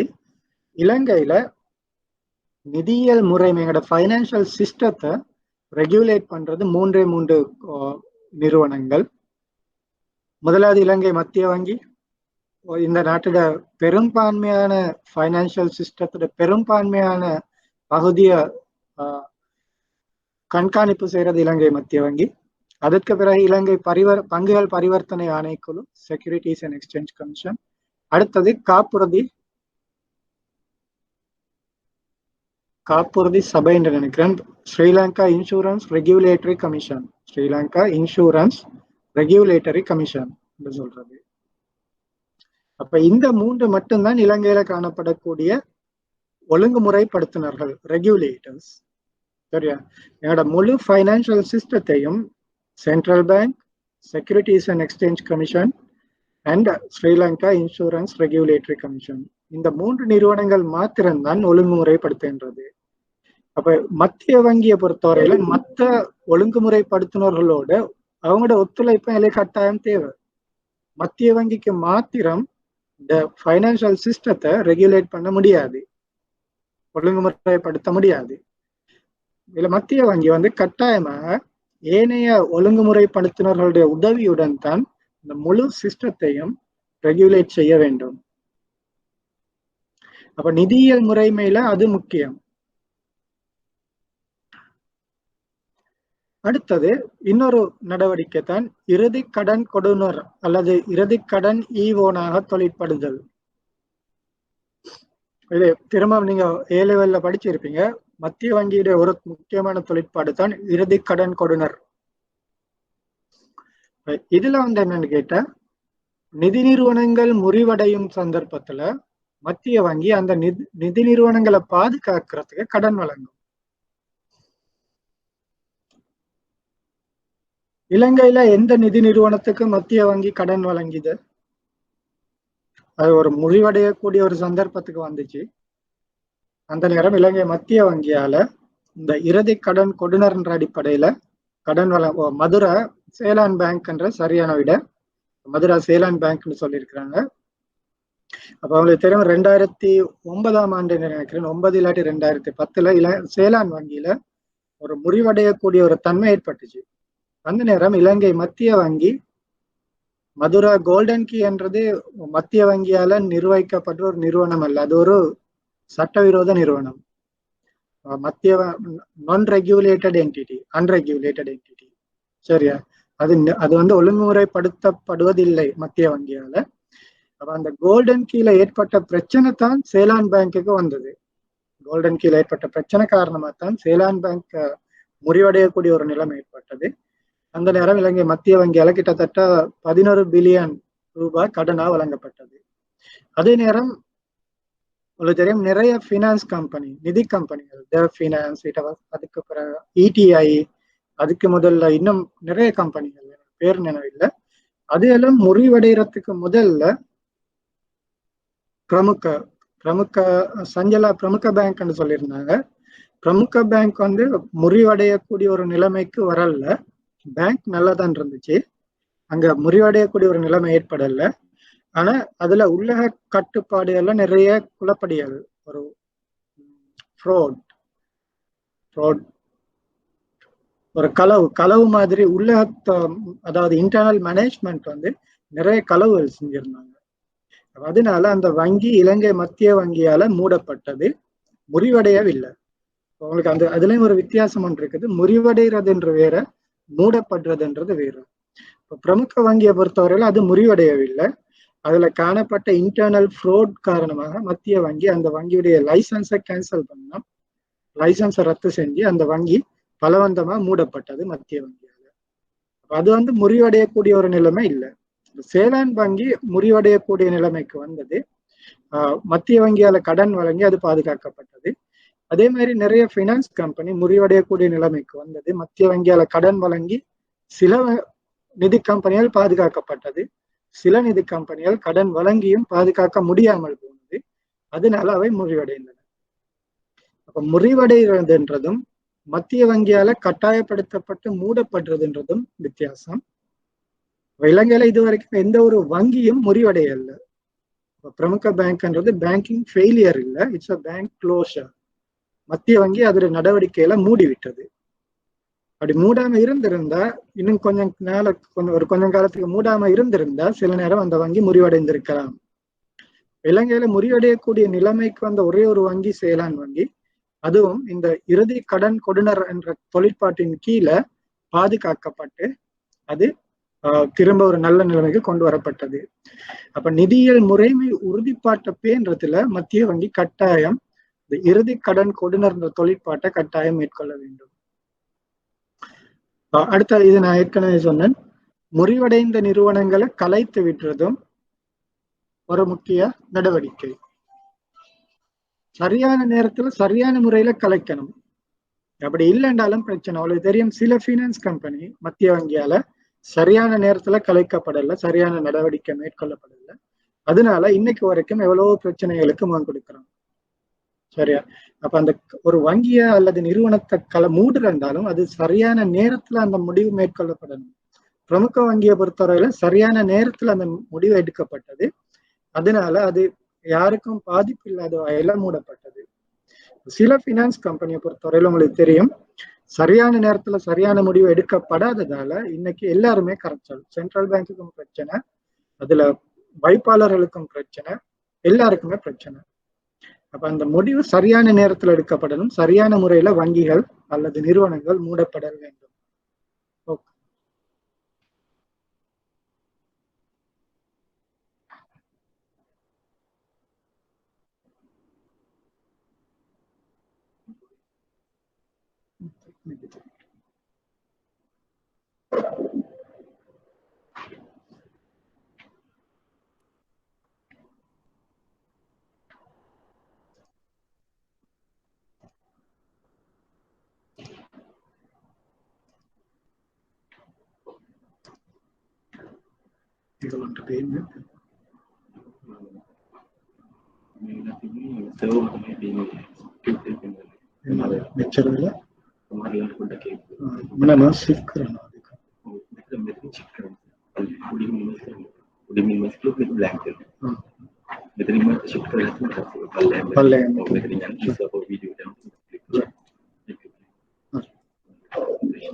இந்த ஹேண்ட் அவுட் உங்களுக்கு விளங்குதா?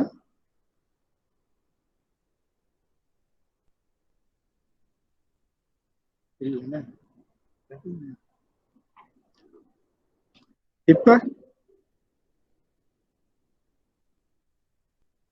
Right, okay.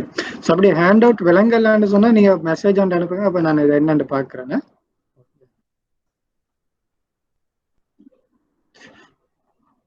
சரியா? இப்ப நிதியியல் முறைமையில உறுதிப்பாட்டை பேன்றதுல முக்கிய கடன் கொடுநுறா இந்த இறுதி கடன் கொடுநராகும் தொழிற்படணும். அதே நேரம் முறிவடைந்த வங்கிகளை சரியான முறையில சரியான நேரத்துல அவற்றை கலைத்து விட வேண்டும். அடுத்த நிதி சந்தையின் உள்கட்டமைப்பை ஒழுங்குமுறைப்படுத்தி மேற்பார்வை செய்தல் வேண்டும். நான் ஃபர்ஸ்ட் கிளாஸ்லயே உங்களுக்கு சொன்னேன் பேமெண்ட் அண்ட் செட்டில்மெண்ட் சிஸ்டம்ன்றது முக்கியம். அப்ப அந்த ஒரு நாட்டோட பேமெண்ட் அண்ட் செட்டில்மெண்ட் சிஸ்டத்தை கொடுப்பனவு தீர்ப்பனவு முறைமையை சரியான முறையில மத்திய வங்கி ஒழுங்குமுறைப்படுத்தி மேற்பார்வை செய்தல் வேண்டும். அதுவும் கூட நிதியியல் முறைமை உறுதிப்பாட்டிட ஒரு தொழிற்பாடாத்தான் காணப்படுது. அடுத்தது மத்திய வங்கியால மேற்பார்வை செய்யப்படக்கூடிய நிறுவனங்கள், நிதியியல் நிறுவனங்கள். நிலை தெரியும், அனைத்து உரிமம் பெற்ற வங்கிகளும் மத்திய வங்கியால தான் மேற்பார்வை செய்யப்படுகின்றது. உரிமம் பெற்ற நிதி கம்பெனிகள், ஃபைனான்ஸ் கம்பெனி இலங்கை மத்திய வங்கியால தான் மேற்பார்வை செய்யப்படுகின்றது. ஆனா இதுல ஒன்று தெரிஞ்சுக்கோங்க, ஃபைனான்ஸ் இலங்கையில் உள்ள எல்லா ஃபைனான்ஸ் கம்பெனியுமே சென்ட்ரல் பேங்க்ல ரெஜிஸ்டர்ட் இல்லை. சென்ட்ரல் பேங்க்ல ரெஜிஸ்டர்ட் ஆன ஃபைனான்ஸ் கம்பெனி மட்டும்தான் சென்ட்ரல் பேங்கால மேற்பார்வை செய்யப்படுது. உங்களுக்கு தெரியும், கிட்டத்தட்ட ஒரு 3 வீல் பிரச்சனை ஒருவர் கொலை செய்யப்பட்டாரு ஒரு ஃபைனான்ஸ் கம்பெனியோட. அந்த ஃபைனான்ஸ் கம்பெனி இலங்கை மத்திய வங்கியால நிறைய மேற்பார்வை செய்யப்படுவதில்லை. சென்ட்ரல் பேங்க் லைசன்ஸ் கொடுக்கப்பட்ட ஒரு ஃபைனான்ஸ் கம்பெனி இல்லை. அது அன்ரெஜிஸ்டர்ட் ஃபைனான்ஸ் கம்பெனி. அப்ப இலங்கையில காணப்படுற எல்லா நிதி நிறுவனங்களும் ரெஜிஸ்டர்ட் கம்பெனிஸ் இல்லை, ரெஜிஸ்டர்ட் ஃபைனான்ஸ் கம்பெனிஸ் இல்லை. சில அன்ரெஜிஸ்டர்ட் ஃபைனான்ஸ் கம்பெனிஸும் காணப்படுகின்றன.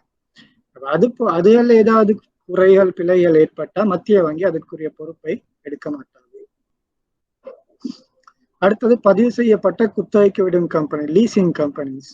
இதுவும் நிறைய லீசிங் கம்பெனி இலங்கையில காணப்படுது. மத்திய வங்கியில பதிவு செய்யப்பட்ட குத்தகை கம்பெனியில மாத்திரமே மத்திய வங்கி மேற்பார்வை செய்யும். அடுத்தது உரிமம் பெற்ற நுண்பாக நிதி கம்பெனி, மைக்ரோ ஃபைனான்ஸ் கம்பெனிஸ். இதுவும் மத்திய வங்கியால இப்போதைக்கு 3 மைக்ரோ ஃபைனான்ஸ் கம்பெனி தான் மேற்பார்வை செய்யப்படுகின்றது.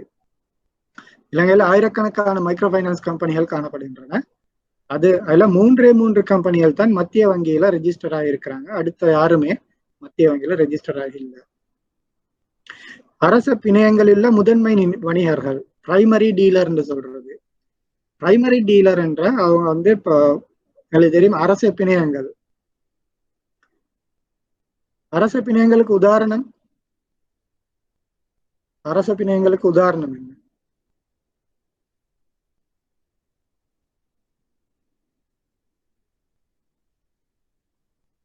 அரச பிணையங்கள்ன்றது என்ன? Government securities.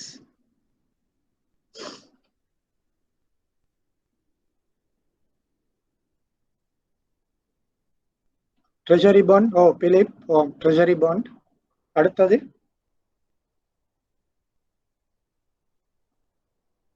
Treasury bills. அரச பிணையங்கள்ல முக்கிய பங்கு வகிக்கிறது தான் திரைசேரி உண்டியல்களும் திரைசேரி முறிகள். திரைசேரி உண்டியல்ன்றது ட்ரெஷரி பில்ஸ், திரைசேரி முறிகள்ன்றது ட்ரெஷரி பாண்ட்ஸ். அப்ப அந்த கவர்மெண்ட் செக்யூரிட்டி அல்லது அரச பிணையங்களை கொள்வனோ விற்பனோ செய்பவர்கள் தான் பிரைமரி டீல் அல்லது முதல் நிலை வணிகர் என்று சொல்றது. அப்ப இலங்கையில ஆறு பிரைமரி டீலர்ஸ் காணப்படுறாங்க. அந்த 6 பிரைமரி டீலரும் இலங்கை மத்திய வங்கியால் தான் மேற்பார்வை செய்யப்படுறாங்க. அடுத்தது அதிகாரமளிக்கப்பட்ட நாணய மாற்றுனர்கள், மணி சேஞ்சஸ் கேள்விப்பட்டிருப்பீங்க. மணி சேஞ்சஸ் அதுவும் இலங்கை மத்திய வங்கியால தான் மேற்பார்வை செய்யப்படுகின்றது. அதே பிறகு மணி புரோக்கர்ஸ், ஸ்டாக் மார்க்கெட்ல இருப்பாங்க மணி புரோக்கர்ஸ், அவங்களும் மத்திய வங்கியால தான் ஒழுங்குமுறைப்படுத்தப்படுகின்றார்கள். இதுவும் பாஸ் பேப்பர் கேள்வி ஒன்று. மத்திய வங்கியால ஒழுங்குமுறைப்படுத்தப்படக்கூடிய நிறுவனங்கள் 2 சரி 5 சரி கேட்பாங்க. அப்படி என்ன நாங்க இதுல தான் எழுதணும். அடுத்து மத்திய வங்கியின் தொழிற்பாடுகள். தொழிற்பாடுகள் என்ன? மத்திய வங்கியோட தொழிற்பாடுகளை முக்கியமா 2 வகையா பிரிக்கலாம். ஒன்று கோ ஃபங்க்ஷன், மைய தொழிற்பாடு. கோ ஃபங்க்ஷன் முக்கியமான தொழிற்பாடு அல்லது பிரதானமான தொழிற்பாடுன்னு சொல்லலாம், மைய தொழிற்பாடு. அடுத்தது ஏஜென்சி ஃபங்க்ஷன், துணை தொழிற்பாடு. அப்ப முக்கியமான அல்லது கோ ஃபங்க்ஷன் என்னன்னு பார்த்தா, முதலாவது என்னன்னா நாணய கொள்கையை மேற்கொள்ளுதல். அப்ப ஒவ்வொரு நாட்டுடையும் மத்திய வங்கியை பொறுத்தவரையில அந்த மத்திய வங்கியோட முதலாவது கடமை தான் அந்த நாட்டிட நாணய கொள்கையை செய்யறது. Monetary policy, conducting of monetary policy. அப்ப நாணய கொள்கையை மேற்கொள்வதன் மூலம் அந்த நாட்டிட விலை உறுதிப்பாட்டை நிர்ணயிக்கலாம். அடுத்தது வட்டி வீதங்களை நிர்ணயிக்கலாம். கொள்கை வட்டி வீதம் சொல்ற பாலிசி ரேட்ஸ் உங்களுக்கு தெரியும். துணை நில் கொடுப்பனவு வட்டி வீதம் இருக்குது, துணை நில் கடன் வட்டி வீதம் இருக்கு. அது இலங்கை மத்திய வங்கியுடைய கொள்கை வட்டி வீதங்கள், பாலிசி ரேட்ஸ். அப்ப அவற்றை நிர்ணயித்தல், அவற்றை மாற்றம் செய்தல், முகாமை செய்தல், பணவீக்கத்தை கட்டுப்படுத்துதல், விலை உறுதிப்பாட்டை மேற்கொள்ளுதல், பேங்க்களின் பொருளாதாரத்துல வட்டி வீதங்களை கட்டுப்படுத்துதல் போன்ற நடவடிக்கைகள் தான் இந்த நாணய கொள்கையின் கீழ் மத்திய வங்கியால மேற்கொள்ளப்படும். உங்களுக்கு தெரியும், மத்திய வங்கியால பேங்க், வர்த்தக வங்கிகள், கமர்ஷியல் பேங்க்குக்கு அவங்களோட இன்ட்ரெஸ்ட் ரேட் எல்லாம் கொடுப்பாங்க.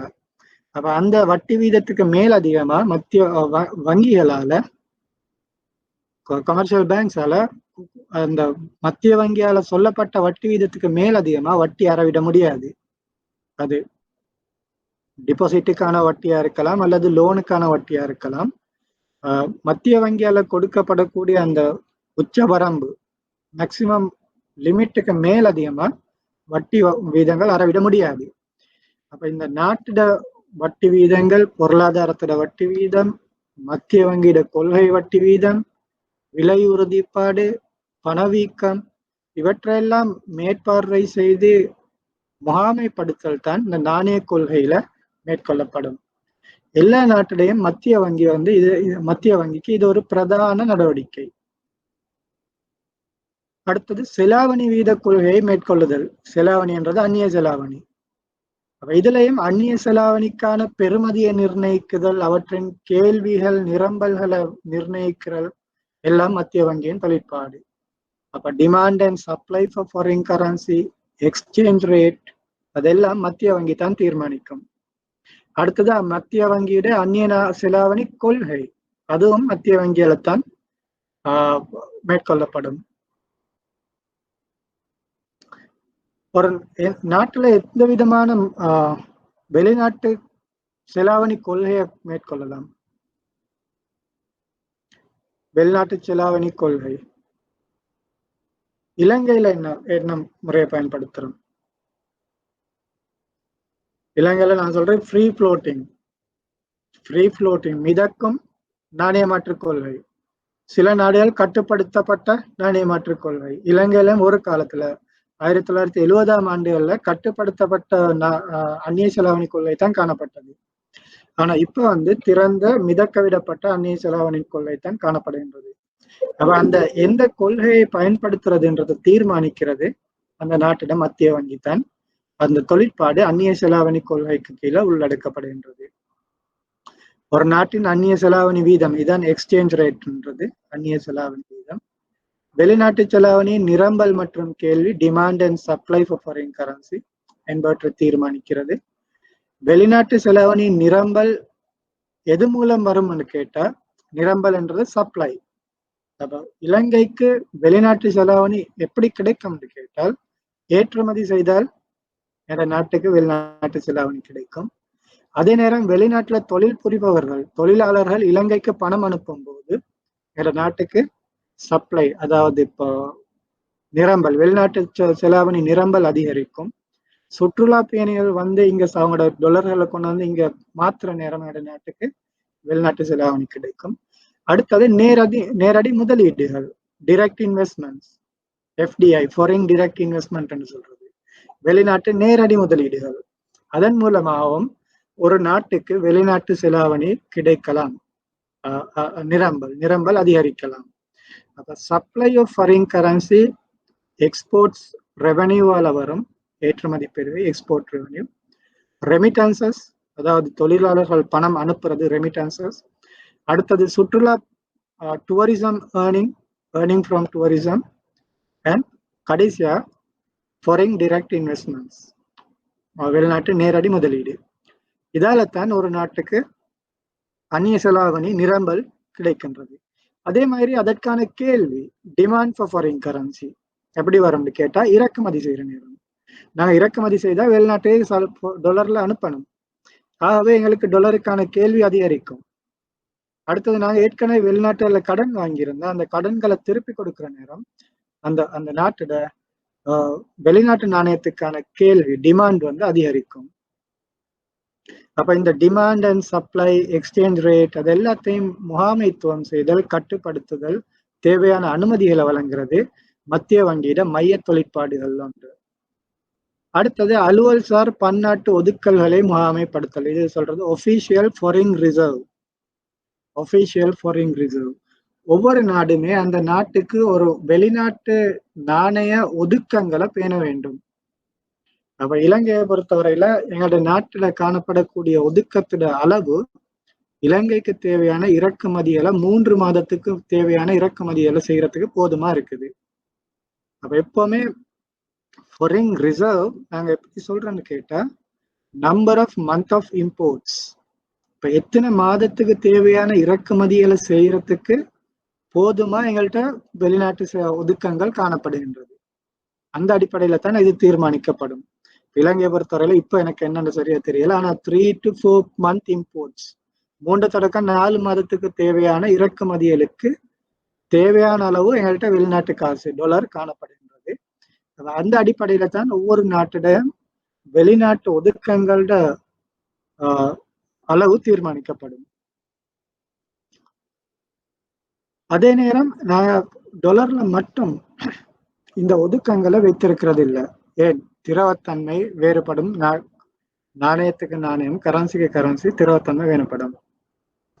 அதனால இலங்கையில வந்து என்னோட ஃபாரின் ரிசர்வ் டாலர்ல இருக்குது, ஸ்டெர்லிங் பவுண்ட்ல இருக்குது, யூரோல இருக்குது, ஆஸ்திரேலியன் டாலர்ல இருக்குது, சைனீஸ் யுவான்ல இருக்குது. இப்ப இந்த 5 விதமான வெளிநாட்டு நாணயங்கள்ல தான் இலங்கையிட பன்னாட்டு ஒதுக்கங்கள் காணப்படுகின்றது. Dollar, sterling pound, euro, Australian dollar, மற்றது சைனீஸ் யுவான். அப்ப ஒவ்வொரு நாடு அவங்களுக்கு தேவையான கரன்சியில வச்சிருப்பாங்க. எல்லா நாடும் இதே கரன்சியில வச்சிருக்கணும்னு கட்டாயம் இல்லை. இலங்கையை பொறுத்தவரை நாங்க அதிகமா கொடுக்கல் வாங்கல் செய்யக்கூடிய நாடுகள் இந்த நாடுகள் தான். ஏற்றுமதி இறக்குமதி அதிகமா இருக்கிறது இந்த நாடுகளோடு தான். ஆகவே இந்த அந்தந்த நாட்டோட கரன்சியில நாங்க ஒதுக்கங்களை வச்சிருக்கிறோம், சென்ட்ரல் பேங்க் வச்சிருக்க வேண்டும். இதுக்கு நாணயங்களுக்கு மேல் அதிகமாக மத்திய வங்கி அதோட வெளிநாட்டு ஒதுக்கங்களை சில சாதனங்கள், அதாவது இப்போ government US treasury bill, euro treasury bill, அல்லது வேற இப்போ கோல்டு, அப்படி வேற சாதனங்கள் மூலமாகவும் வச்சிருக்க முடியும். உங்களுக்கு தெரியும், நீங்க கோல்ட் ஸ்டாண்டர்ட் நான் ஏற்கனவே சொன்ன தங்க நியம அடிப்படையில பணத்தை வெளியிடுறேன். அப்ப தங்க நியம அடிப்படையில பணத்தை வெளியிட்டு சொன்னா எங்கள்கிட்ட அந்த நாட்டிட்ட வந்து கட்டாயம் தங்க ஒதுக்கம் காணப்படல் வேண்டும், கோல்டு ரிசர்வ் வந்து காணப்பட வேண்டும். என்னோட நாட்டுல சொல்லுவோம் 10 பில்லியன் ரூபாய்க்கான கோல்டு தங்க ஒதுக்கம் காணப்பட்டா என்னோட நாட்டுக்கு 10 பில்லியன் ரூபாய் புதிய நாணயத்தை அச்சடிக்கலாம். அதான் கோல்ட் ஸ்டாண்டர்ட்னு சொல்றது. அந்த நீங்க பழைய காலத்துல எக்கனாமிக்ஸ்லயும் படிச்சிருப்பீங்க. ஆனா இப்ப வந்து கோல்ட் ஸ்டாண்டர்ட் இன்னும் இருக்குது. ஆனா அந்த பழைய காலத்துல மாதிரி தங்கத்திட பெருமதிக்கு சமமான அளவுல நாணயம் அச்சிடப்படுவதில்லை. தங்கத்தின் பெருமதியை விட அதிகமாக தான் இப்ப பிரிண்ட் பண்றோம். இப்ப சொல்றேன் நாங்க ஃபியட் கரன்சின்னு சொல்றது. அதுக்கு fiat currency fiat currency and gold standard அந்த ரெண்டு அடிப்படையில தான் நாணயம் அச்சிடப்படும். பழைய காலத்துல வந்து கோல்ட் ஸ்டாண்டர்ட் வந்து அதுக்காக சில நாடுகள் தங்கம் வச்சிருந்துச்சு. ஒவ்வொரு நாட்டையும் எவ்வளவு தங்கம் இருக்கோ அந்த பெருமதிக்கு மட்டும்தான் சல்லி அச்சிட முடியும். ஆனா அது காலப்போக்கில் அந்த கோல்ட் ஸ்டாண்டர்ட் ஃபெயிலியர் ஆகிட்டு, அது வந்து தோல்வி அடைஞ்சிருச்சு. அதே போல இப்ப புதிய மெத்தட் தான் ஃபியட் கரன்சி மெத்தட்ன்றது. அப்ப அதுல வந்து தங்க ஒதுக்கம் ஒன்று இருக்க வேண்டும், ஒரு கோல்டு ரிசர்வ் ஒன்று இருக்கணும். ஆனா அந்த கோல்டு ரிசர்வுக்கு அதிகமா சென்ட்ரல் பேங்கால கரன்சி பிரிண்ட் பண்ண முடியும். அந்த கரன்சி பிரிண்ட் பண்றதுக்காகவே மத்திய வங்கி அதோட ஒதுக்கத்துல ஒரு பகுதியை தங்கத்துல வச்சிருக்கும். அடுத்த தொழிற்பாடு நிதியியல் முறைமை மேற்பார்வை. இது வந்து சூப்பர்விஷன். அதாவது இலங்கையில மத்திய வங்கியால ஒழுங்குமுறைப்படுத்தப்படக்கூடிய நிதி நிறுவனங்களை அந்த மத்திய வங்கி வந்து மேற்பார்வை செய்ய வேண்டும். ஆனா இது வந்து சில நாடுகளை பொறுத்தவரையில மத்திய வங்கியிடம் காணப்படுவதில்லை. சில நாட்டுல வந்து பேங்கிங் சூப்பர்விஷன் வந்து வேறொரு நிறுவனம் தான் செய்யும், மத்திய வங்கி செய்யறல்ல. அதே நேரம் சில நாடுகள்ல மத்திய வங்கியை தான் செய்யும். இலங்கையை பொறுத்தவரையில மத்திய வங்கி தான் நிதியியல் நிறுவனங்களை மேற்பார்வை செய்து, பேங்க், வங்கிகள் அல்லது நிதி ஃபைனான்ஸ் கம்பெனி, லீசிங் கம்பெனி எல்லாத்தையும் மேற்பார்வை செய்யறது இலங்கை மத்திய வங்கி. சில நாடுகள்ல வந்து மத்திய வங்கி இந்த மேற்பார்வை செய்யறதுல அதுக்கென்று வேற ஒரு நிறுவனம் வந்து நிறுவப்பட்டிருக்கும். சில நாடுகள்ல மத்திய வங்கியை தான் ரெண்டையும் செய்யும். இலங்கையில மத்திய வங்கி தான் இந்த மேற்பார்வை நடவடிக்கைகளை மேற்கொள்கின்றது. அப்ப உங்களுக்கு தெரியும், ஒவ்வொரு கமர்ஷியல் பேங்க்குமே இலங்கை மத்திய வங்கியால மேற்பார்வை செய்யப்படுகின்றது. அதை பத்தி டீட்டெயிலா பிறகு படிப்போம். இது மேற்பார்வை செய்யறது நோக்கம் என்னன்னு கேட்டா, என்னோட நிதியியல் முறைமைக்கு ஏதாவது இடர்கள் ஏற்படாமல் பாதுகாத்தல், risk, system risk, financial systemic risk என்று சொல்றது. அந்த ரிஸ்க், அந்த இடையூறுகள் ஏற்படாமல் பாதுகாக்கிறதுக்கு தான் இந்த மேற்பார்வை மேற்கொள்ளப்படுகின்றது. அடுத்தது மத்திய வங்கியால தான் என்னோட நாட்டில் காணப்படுகின்ற வங்கிகளுக்கும் அல்லது வங்கியல்லா நிதி நிறுவனங்களுக்கும் உரிமம் வழங்கப்படுகின்றது. லைசன்ஸ் வழங்கப்பட்டது மத்திய வங்கியால தான், மேற்பார்வை செய்யப்பட்டதும் மத்திய வங்கியால தான். இதுல லைசன்ஸ் வழங்குற நேரம், அதாவது லைசன்ஸ் கொடுக்கிற நேரம், வங்கி அல்லது வங்கியல்லா நிறுவனங்கள் ஆற்றல் வாய்ந்த தன்மையினையும் வைப்பாளர்கள் முதலீட்டாளர்களின் நலவுரிமைகளையும் பாதுகாப்பதுதான் நோக்கம். டிபாசிட்டரை பாதுகாக்கணும், இன்வெஸ்டரை பாதுகாக்கணும். அதுக்காகத்தான் நாங்க இந்த லைசன்ஸ் கொடுக்கிறோம். நான் சொன்ன இலங்கையில நிறைய நிதி நிறுவனங்கள் இருக்குது, மத்திய வங்கியால உரிமம் வழங்கப்படாதது, அன்ரெகுலேட்டட். இலங்கை மத்திய வங்கி லைசன்ஸ் வழங்கி இல்லாததுக்கு. அப்ப அந்த மாதிரியான நிறுவனங்கள்ல யாரும் முதலீடு செய்து அந்த நிறுவனங்கள் முறிவடையுமா இருந்தா மத்திய வங்கி எந்த பொறுப்பையும் ஏற்றுக்கொள்ளாது. மத்திய வங்கியால உரிமம் வழங்கப்பட்ட ஒரு நிறுவனமா இருந்தா அந்த நிறுவனத்தோட வைப்பாளர்களை பாதுகாக்கிறதும் முதலீட்டாளர்களை பாதுகாக்கிறதும் மத்திய வங்கியின் பொறுப்பாக காணப்படும். அதே நேரம் மத்திய வங்கி நிறைய ரெகுலேஷன், டிரெக்ஷன்ஸ் எல்லாம் இந்த வங்கிகளுக்கும் ஏனைய நிறுவனங்களுக்கும் வழங்கும். அதோட நோக்கமும் இவற்றை பாதுகாக்கிறது. இந்த மேற்பார்வைகள் வந்து 2 சட்டத்திட்டத்தால மேற்கொள்ளப்படும். நாணய விதி சட்டத்தாலும் வங்கி சட்டத்தாலும் மேற்கொள்ளப்படுகின்றது. உங்களுக்கு தெரியும், நாணய விதி சட்டம்ன்றது மானிட்டரி லோ ஆக்ட், வங்கி சட்டம்ன்றது பேங்கிங் ஆக்ட். இந்த மானிட்டரி லோ ஆக்ட் மற்றும் பேங்கிங் ஆக்ட் இந்த சட்டதிட்டங்களின் அடிப்படையில தான் இந்த அனைத்து ஒழுங்குமுறைப்படுத்தலும் மேற்பார்வைகளும் மேற்கொள்ளப்படுகின்றன. இன்னொரு மைய தொழிற்பாடு தான் தீர்ப்பணு வசதிகளை ஏற்படுத்தி கொடுத்தல். நான் ஏற்கனவே இதை பத்தி நிறைய கதைச்சிருக்கிறேன்.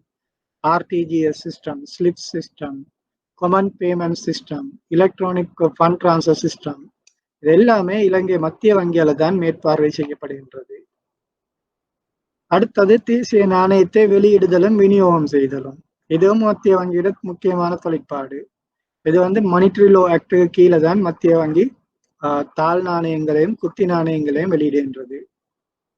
அடுத்தது இதுக்காக நான் ஏற்கனவே சொன்ன மாதிரி இந்த உயர்தரமான பேப்பர் காகிதம் பாவிக்கப்படுகின்றது. போலி, அதாவது யாருக்கும் போலி நாணயங்களை தயாரிக்க முடியாத விதத்துல அதுல நிறைய செக்யூரிட்டி ஃபீச்சர்ஸ், பாதுகாப்பு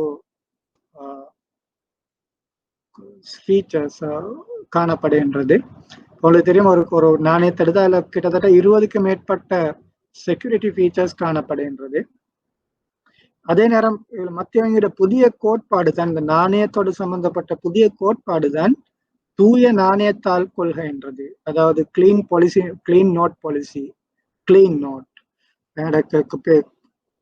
என்னது, சளியில எழுத இயலாது, படம் வரைய இயலாது, கசக்க இயலாது. அது இந்த புதிய கோட்பாட்டின் கீழ் அல்லது கொள்கையின் கீழே தான் மேற்கொள்ளப்படுகின்றது தூய நாணயத்தாள்கள். சரியா? ஆனாலும் என்னன்னு கேட்டா, ஏடிஎம்ல போயிட்டு சல்லி எடுத்தா அந்த சல்லியில எழுதி இருக்கும், கீறி இருப்பாங்க. திரும்ப அதை கொண்டு போயிட்டு பேங்க்ல இன்னொருக்கா மாத்தணும். ஸோ இது இப்ப நினைக்கிறேன் நிறைய பொதுமக்களுக்கு தேவையான நிறைய அட்வர்டைஸ்மெண்ட் கேம்பெயின்ஸ் எல்லாம் செஞ்சிருக்கிறாங்க. பஸ்ல போற நேரம் எப்படி சல்லி பாவிக்கணும், சல்லி மடிக்காம கிழிக்காம எழுதாம, அது தூய நாணயத்தாள்களை இந்த நாட்டோட உலக்கத்துல வச்சிருக்கிறது தான் இதோட நோக்கம்.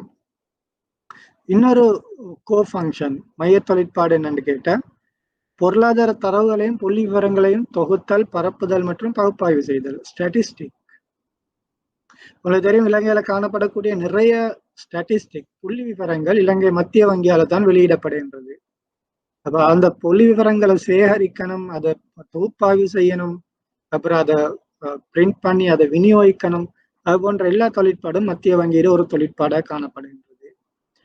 அடுத்தது அரசாங்கம் மற்றும் அதன் முகவர் வங்கியாக தொழிற்படுதல். அரசாங்கத்தின் வங்கியாக தொழிற்படுறது மத்திய வங்கி தான்.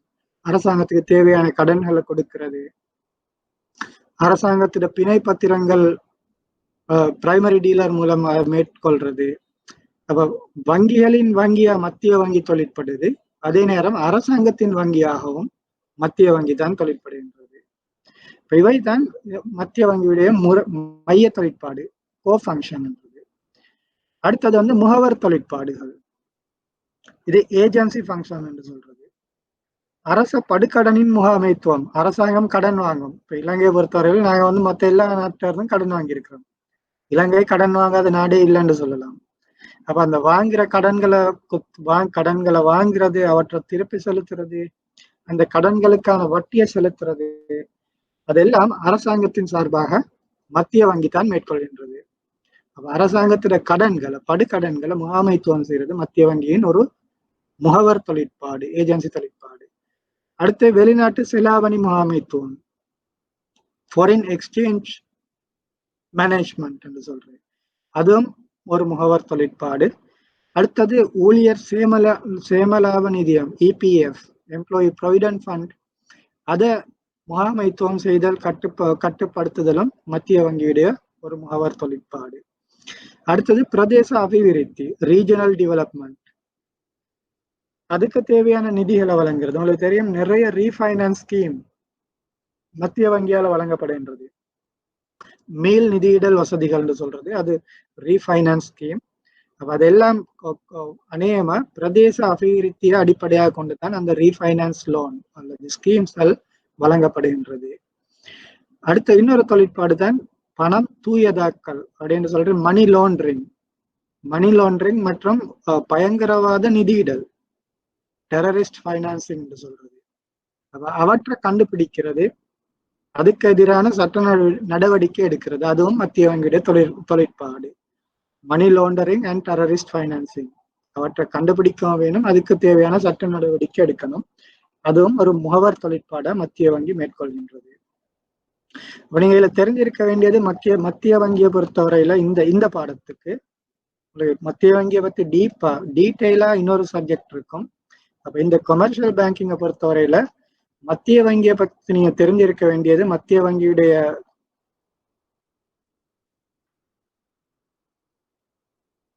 பிரதான குறிக்கோள்கள் என்ன, ஆப்ஜெக்டிவ்ஸ் என்ன தெரிஞ்சிருக்கணும். நிதியியல் முறைமை உறுதிப்பாட்டை பேணுறதுக்கு மத்திய வங்கி என்னென்ன செய்துன்றது தெரிஞ்சிருக்கணும். நிதியியல் முறைமை உறுதிப்பாட்டோட தான் இந்த சப்ஜெக்ட் சம்பந்தப்பட்டது. ஆகவே நிதியியல் முறைமை உறுதிப்பாட்டை பேணுறதுல இலங்கை மத்திய வங்கி என்னென்ன தொழிற்பாடு மேற்கொள்கின்றது தெரியணும். அடுத்து மத்திய வங்கியால ஒழுங்குமுறைப்படுத்தப்பட்ட நிதி நிறுவனங்கள் என்னன்னு தெரிஞ்சிருக்கணும். நிதி நிறுவனங்கள்.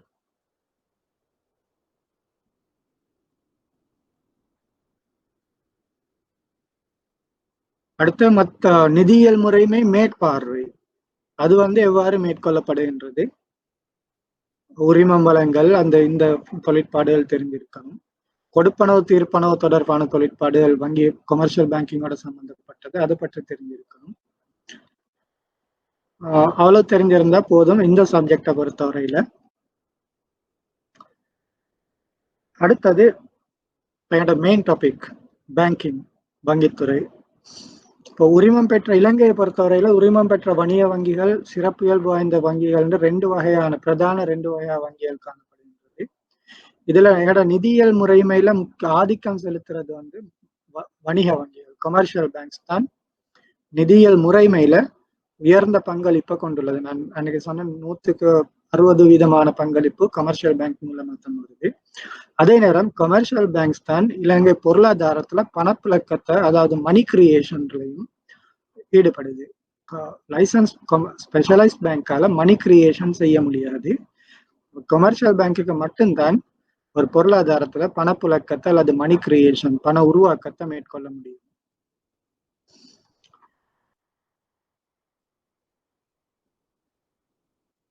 ஒரே ஸ்லைட் 2 தரக்கா வந்திருக்குது, அதில் ஒன்றை இக்னோர் பண்ணிருங்க. அடுத்தது ஒரு வங்கி ஒன்று ஆரம்பிக்கிறதுக்கு குறைந்தபட்ச மூலதனம் ஒன்று தேவை. சும்மா யாருக்கும் பேங்க் தொடங்க இயலாது, பேங்கிங் பிசினஸ் ஆரம்பிக்க இயலாது. குறைந்தபட்ச மூலதனம் ஒன்று தேவை. அப்ப மத்திய வங்கியோட சட்டத்திட்டங்களின்படி ஒரு உள்நாட்டு வங்கியா இருந்தா, ஒரு லோக்கலி இன்கோர்பரேட்டட் பேங்க் உள்நாட்டு வங்கியா இருந்தா, அதுவும் ஒரு கமர்ஷியல் பேங்கா இருந்தா குறைஞ்சது 10 பில்லியன் ரூபாய் தேவை. அதான் தற்போதைய இன்னைக்கு அதான் ரிக்வயர்மெண்ட். நான் இன்னைக்கு ஒரு பேங்க் கொண்டு ஸ்டார்ட் பண்ணணும், ஒரு கமர்ஷியல் பேங்க் கொண்டு ஸ்டார்ட் பண்ணணும்னா எனக்கு 10 பில்லியன் ரூபாய் ஆரம்ப குறைந்தபட்ச மூலதனம் தேவை. 10 பில்லியன் இல்லாம பேங்க் கொண்டு தொடங்க இயலாது. ஒரு வெளிநாட்டு பேங்க், ஒரு வெளிநாட்டு வங்கி கிளை ஒன்று ஆரம்பிக்கிறதுக்கு 5 பில்லியன் ரூபாய் வேணும். ஃபாரின் பேங்க் கொண்டு சொல்லுவோம், உதாரணத்துக்கு ஒரு இந்தியாவில் உள்ள ஒரு பேங்க் இலங்கைக்கு வராங்க, ஒரு பிரான்ச் இங்க திறக்கிறாங்கன்னு சொன்னா அவங்க 5 பில்லியன் ரூபாய் கொண்டு வரணும். அதே நேரம் சிறப்பு இயல்பு வாய்ந்த வங்கிகளுக்கு 5 பில்லியன் ரூபாய் கொண்டு வரணும். சரியா? அப்ப உரிமம் வழங்கப்பட்ட வணிக வங்கிகள் 10 பில்லியன், வெளிநாட்டு வங்கிகள் 5 பில்லியன், சிறப்பு இயல்பு வாய்ந்த வங்கிகள் 5 பில்லியன். இது இன்னைய நிலைமை. ஆனா இந்த நிலைமை 2020 இறுதியில மாற்றம் அடையும். இப்ப உள்ள பேங்க்குகளும் இப்ப 10 பில்லியன் இருந்தா இன்னைக்கு 2020 டிசம்பர் ஆகிற நேரம் அந்த பேங்க் 20 பில்லியன் ரூபாய் குறைந்தபட்ச மூலதனத்தை தேடணும். 20 பில்லியன் இல்லைன்னு சொன்னா அந்த பேங்க்கு தொடர்ந்து பேங்கா தொழிற்பட முடியாது.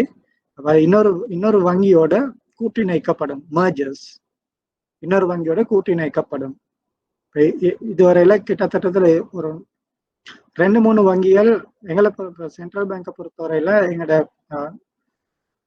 ஃபோர்காஸ்டிங் என்னன்னா அவங்களால டிசம்பர்களுக்கு 20 பில்லியன் ரூபாய் தேடிக்கொள்ள முடியாதுண்டு. அப்படி ஏற்பட்ட நிலைமையில அந்த வங்கிகள் மற்ற வங்கிகளோடு இணைக்கப்படும், கான்சாலிடேட் அல்லது மர்ஜர்ஸ்னு சொல்றது, கான்சாலிடேட் பண்ணப்படும். அப்படி 20 பில்லியன் ரூபாய் தேடிட்டா டிசம்பர்களுக்கு, இந்த 2020ஆம் ஆண்டு டிசம்பர்களுக்கு அந்த வங்கிகள் தொடர்ந்தும் பணியாற்றலாம். நீங்க எக்ஸாம் எப்ப எழுதுறீங்கன்னு தெரியாது. ஆனா அடுத்த வருஷம் எழுதுறேன்டா இந்த ஆன்சர் 10 பில்லியன் எழுதுனா பிழை. அப்ப அடுத்த வருஷம் அது வந்து 20 பில்லியன் ஆத்தன் இருக்க போகுது. வெளிநாட்டு வங்கி கிளைகள் 5 பில்லியன்ல இருந்து 10 பில்லியனா அதிகரிக்கப்படும் அல்லது 5 பில்லியன். சில வெளிநாட்டு வங்கிகள், உதாரணத்துக்கு தெரியும், இலங்கையில சில வெளிநாட்டு வங்கிகள் இருக்குது சிறிய அளவு. அவங்கள்ட்ட வந்து 2 பிரான்ச் தான் இருக்கும், ஒரு 80 கஸ்டமர் தான் இருப்பாங்க, 80 லோன் தான் கொடுத்துருப்பாங்க. அது வந்து சிறிய வங்கிகள். அப்ப அவற்றுக்கு அந்த 5 பில்லியன் ரூபாய் எந்த விதமான மாற்றமும் இல்லை. அதே மாதிரி சில வெளிநாட்டு வங்கிகள் இருக்குது பெரிய வங்கி, HSBC, ஸ்டாண்டர்ட் சார்ட்டர்ட் போன்றவை பெரிய அளவிலான வெளிநாட்டு வங்கிகள். அது போன்ற அந்த மாதிரியான வங்கிகளுக்கு 5 பில்லியன்ல இருந்து 10 பில்லியனா அதிகரிக்கப்படும். எங்களோட கட் ஆஃப் பாயிண்ட் என்னன்னு கேட்ட, வெளிநாட்டு வங்கியிட சொத்து, மொத்த சொத்துக்கள் 100 பில்லியனுக்கு கூடுதலா இருந்தா, 100 பில்லியனுக்கு கூடுதலான மொத்த சொத்துக்கள் இருந்தா அந்த வங்கிகளோட குறைந்தபட்ச மூலதனம் 10 பில்லியனா அதிகரிக்கப்படும். 10 பில்லியனை விட 100 பில்லியனை விட குறைவான சொத்தா இருந்தா குறைந்தபட்ச மூலதனம் அதிகரிக்கப்பட மாட்டாது, அது 5 பில்லியன்லயே அப்படியே வைக்கப்படும். சிறப்பியல்பு வாய்ந்த வங்கிகளுக்கு குறைந்தபட்ச மூலதனம் 5 பில்லியன்ல இருந்து 7.5 பில்லியனா அதிகரிக்கப்படும். இதன் 2020 இறுதியில ஒரு வங்கி ஒன்று ஆரம்பிப்பதற்கு தேவையான குறைந்தபட்ச மூலதனம். உரிமம் பெற்ற வணிக வங்கி கமர்ஷியல் பேங்க் கண்ட 20 பில்லியன், ஃபாரின் பேங்க் கண்ட அவங்களோட சொத்துக்களின் அடிப்படையில 5 பில்லியன் அல்லது 10 பில்லியன், சிறப்பியல்பு வாய்ந்த வங்கியா இருந்தா 7.5 பில்லியன். அதன் புதிய தேவைப்பாடு. அடுத்தது கமர்ஷியல் பேங்கோட சம்பந்தப்பட்ட லைசன்ஸ், கமர்ஷியல் பேங்கோட தொடர்பு பட்ட சட்டங்கள் என்னது? இந்த சட்டங்களோட அடிப்படையில தான் நாங்க படிக்க போற இந்த கமர்ஷியல் பேங்கிங் அனைத்து தொழிற்பாடுகளும் மேற்கொள்ளப்படும். எதிர்காலத்துல நாங்க படிக்க போற ஒவ்வொரு தொழிற்பாடும் இந்த சட்டங்களின் அடிப்படையில தான் மேற்கொள்ளப்பட வேண்டும். முதலாவது நாணய சட்டம், மானிட்டரி லா ஆக்ட், இலங்கை நாணய சட்டம். அடுத்தது வங்கி சட்டம், அந்நிய செலாவணி சட்டம், கொடுப்பனவு தீர்ப்பனவு சட்டம், பேமெண்ட் அண்ட் செட்டில்மெண்ட் ஆக்ட், இது ஃபாரின் எக்ஸ்சேஞ்ச் ஆக்ட். நாணய சட்டம்ன்றது மானிட்டரி லா ஆக்ட், வங்கி சட்டம்ன்றது பேங்கிங் ஆக்ட், அந்நிய செலாவணி சட்டம்ன்றது ஃபாரின் எக்ஸ்சேஞ்ச் ஆக்ட், கொடுப்பனவு தீர்ப்பனவுன்றது பேமெண்ட் அண்ட் செட்டில்மெண்ட் ஆக்ட், இது பயங்கரவாத நிதியுதவி சட்டம்ன்றது டெரரிஸ்ட் ஃபைனான்சிங் ஆக்ட், பண மோசடி என்றது மணி லாண்டரிங் ஆக்ட், அண்ட் நிதி பரிவர்த்தனை என்றது financial transaction reporting act, FTR, financial transaction reporting. அப்ப இந்த சட்ட திட்டங்கள் அடிப்படையாகத்தான் ஒரு வணிக வங்கியால மேற்கொள்ளப்படக்கூடிய அனைத்து நடவடிக்கைகளும் மேற்கொள்ளப்படல் வேண்டும். இப்ப இந்த சட்ட திட்டங்களை பத்தி நாங்க பிறகு நல்ல டீட்டெயிலா படிப்போம்.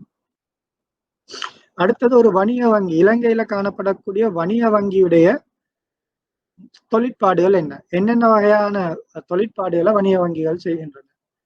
வைப்புகளை ஏற்றுக்கொள்ளும், கடன்களை வழங்கும், இது நான் ஏற்கனவே படிச்சதுதான், சும்மா ஒரு ரிப்பீட்டேஷன் மாதிரி. வைப்புகளை ஏற்றுக்கொள்ளும், கடன் வழங்கும், கொடுப்பனவு தீர்ப்பனவு சேவைகளை செய்யும். ஸ்பெஷலைஸ்ட் பேங்கால இந்த பேமெண்ட் செட்டில்மெண்ட் சிஸ்டம் செய்ய முடியாது.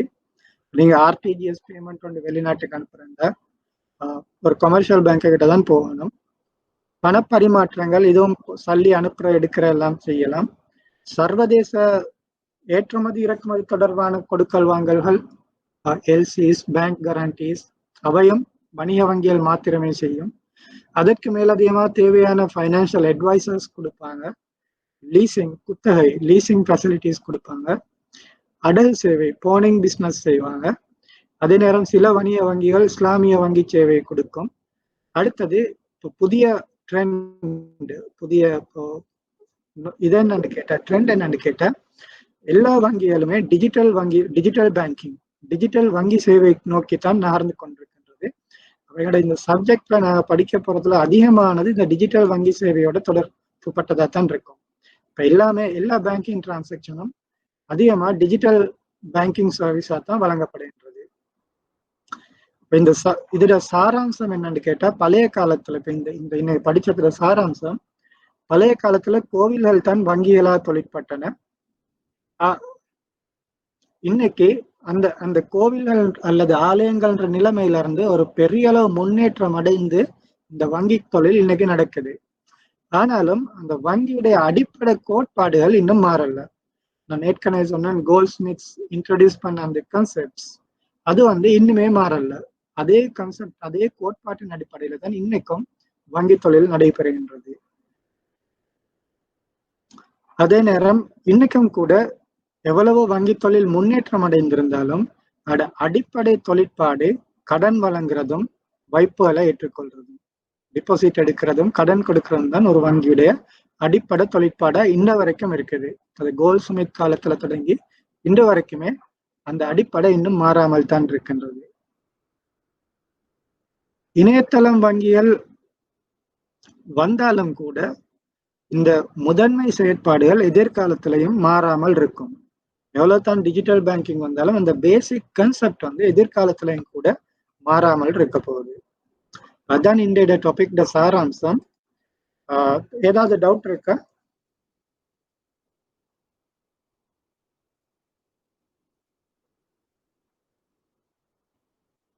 டவுட் இல்லைண்டா அப்ப இதோட இன்னோட செஷன் நாங்கள் முடிச்சுக்கொள்வோம்.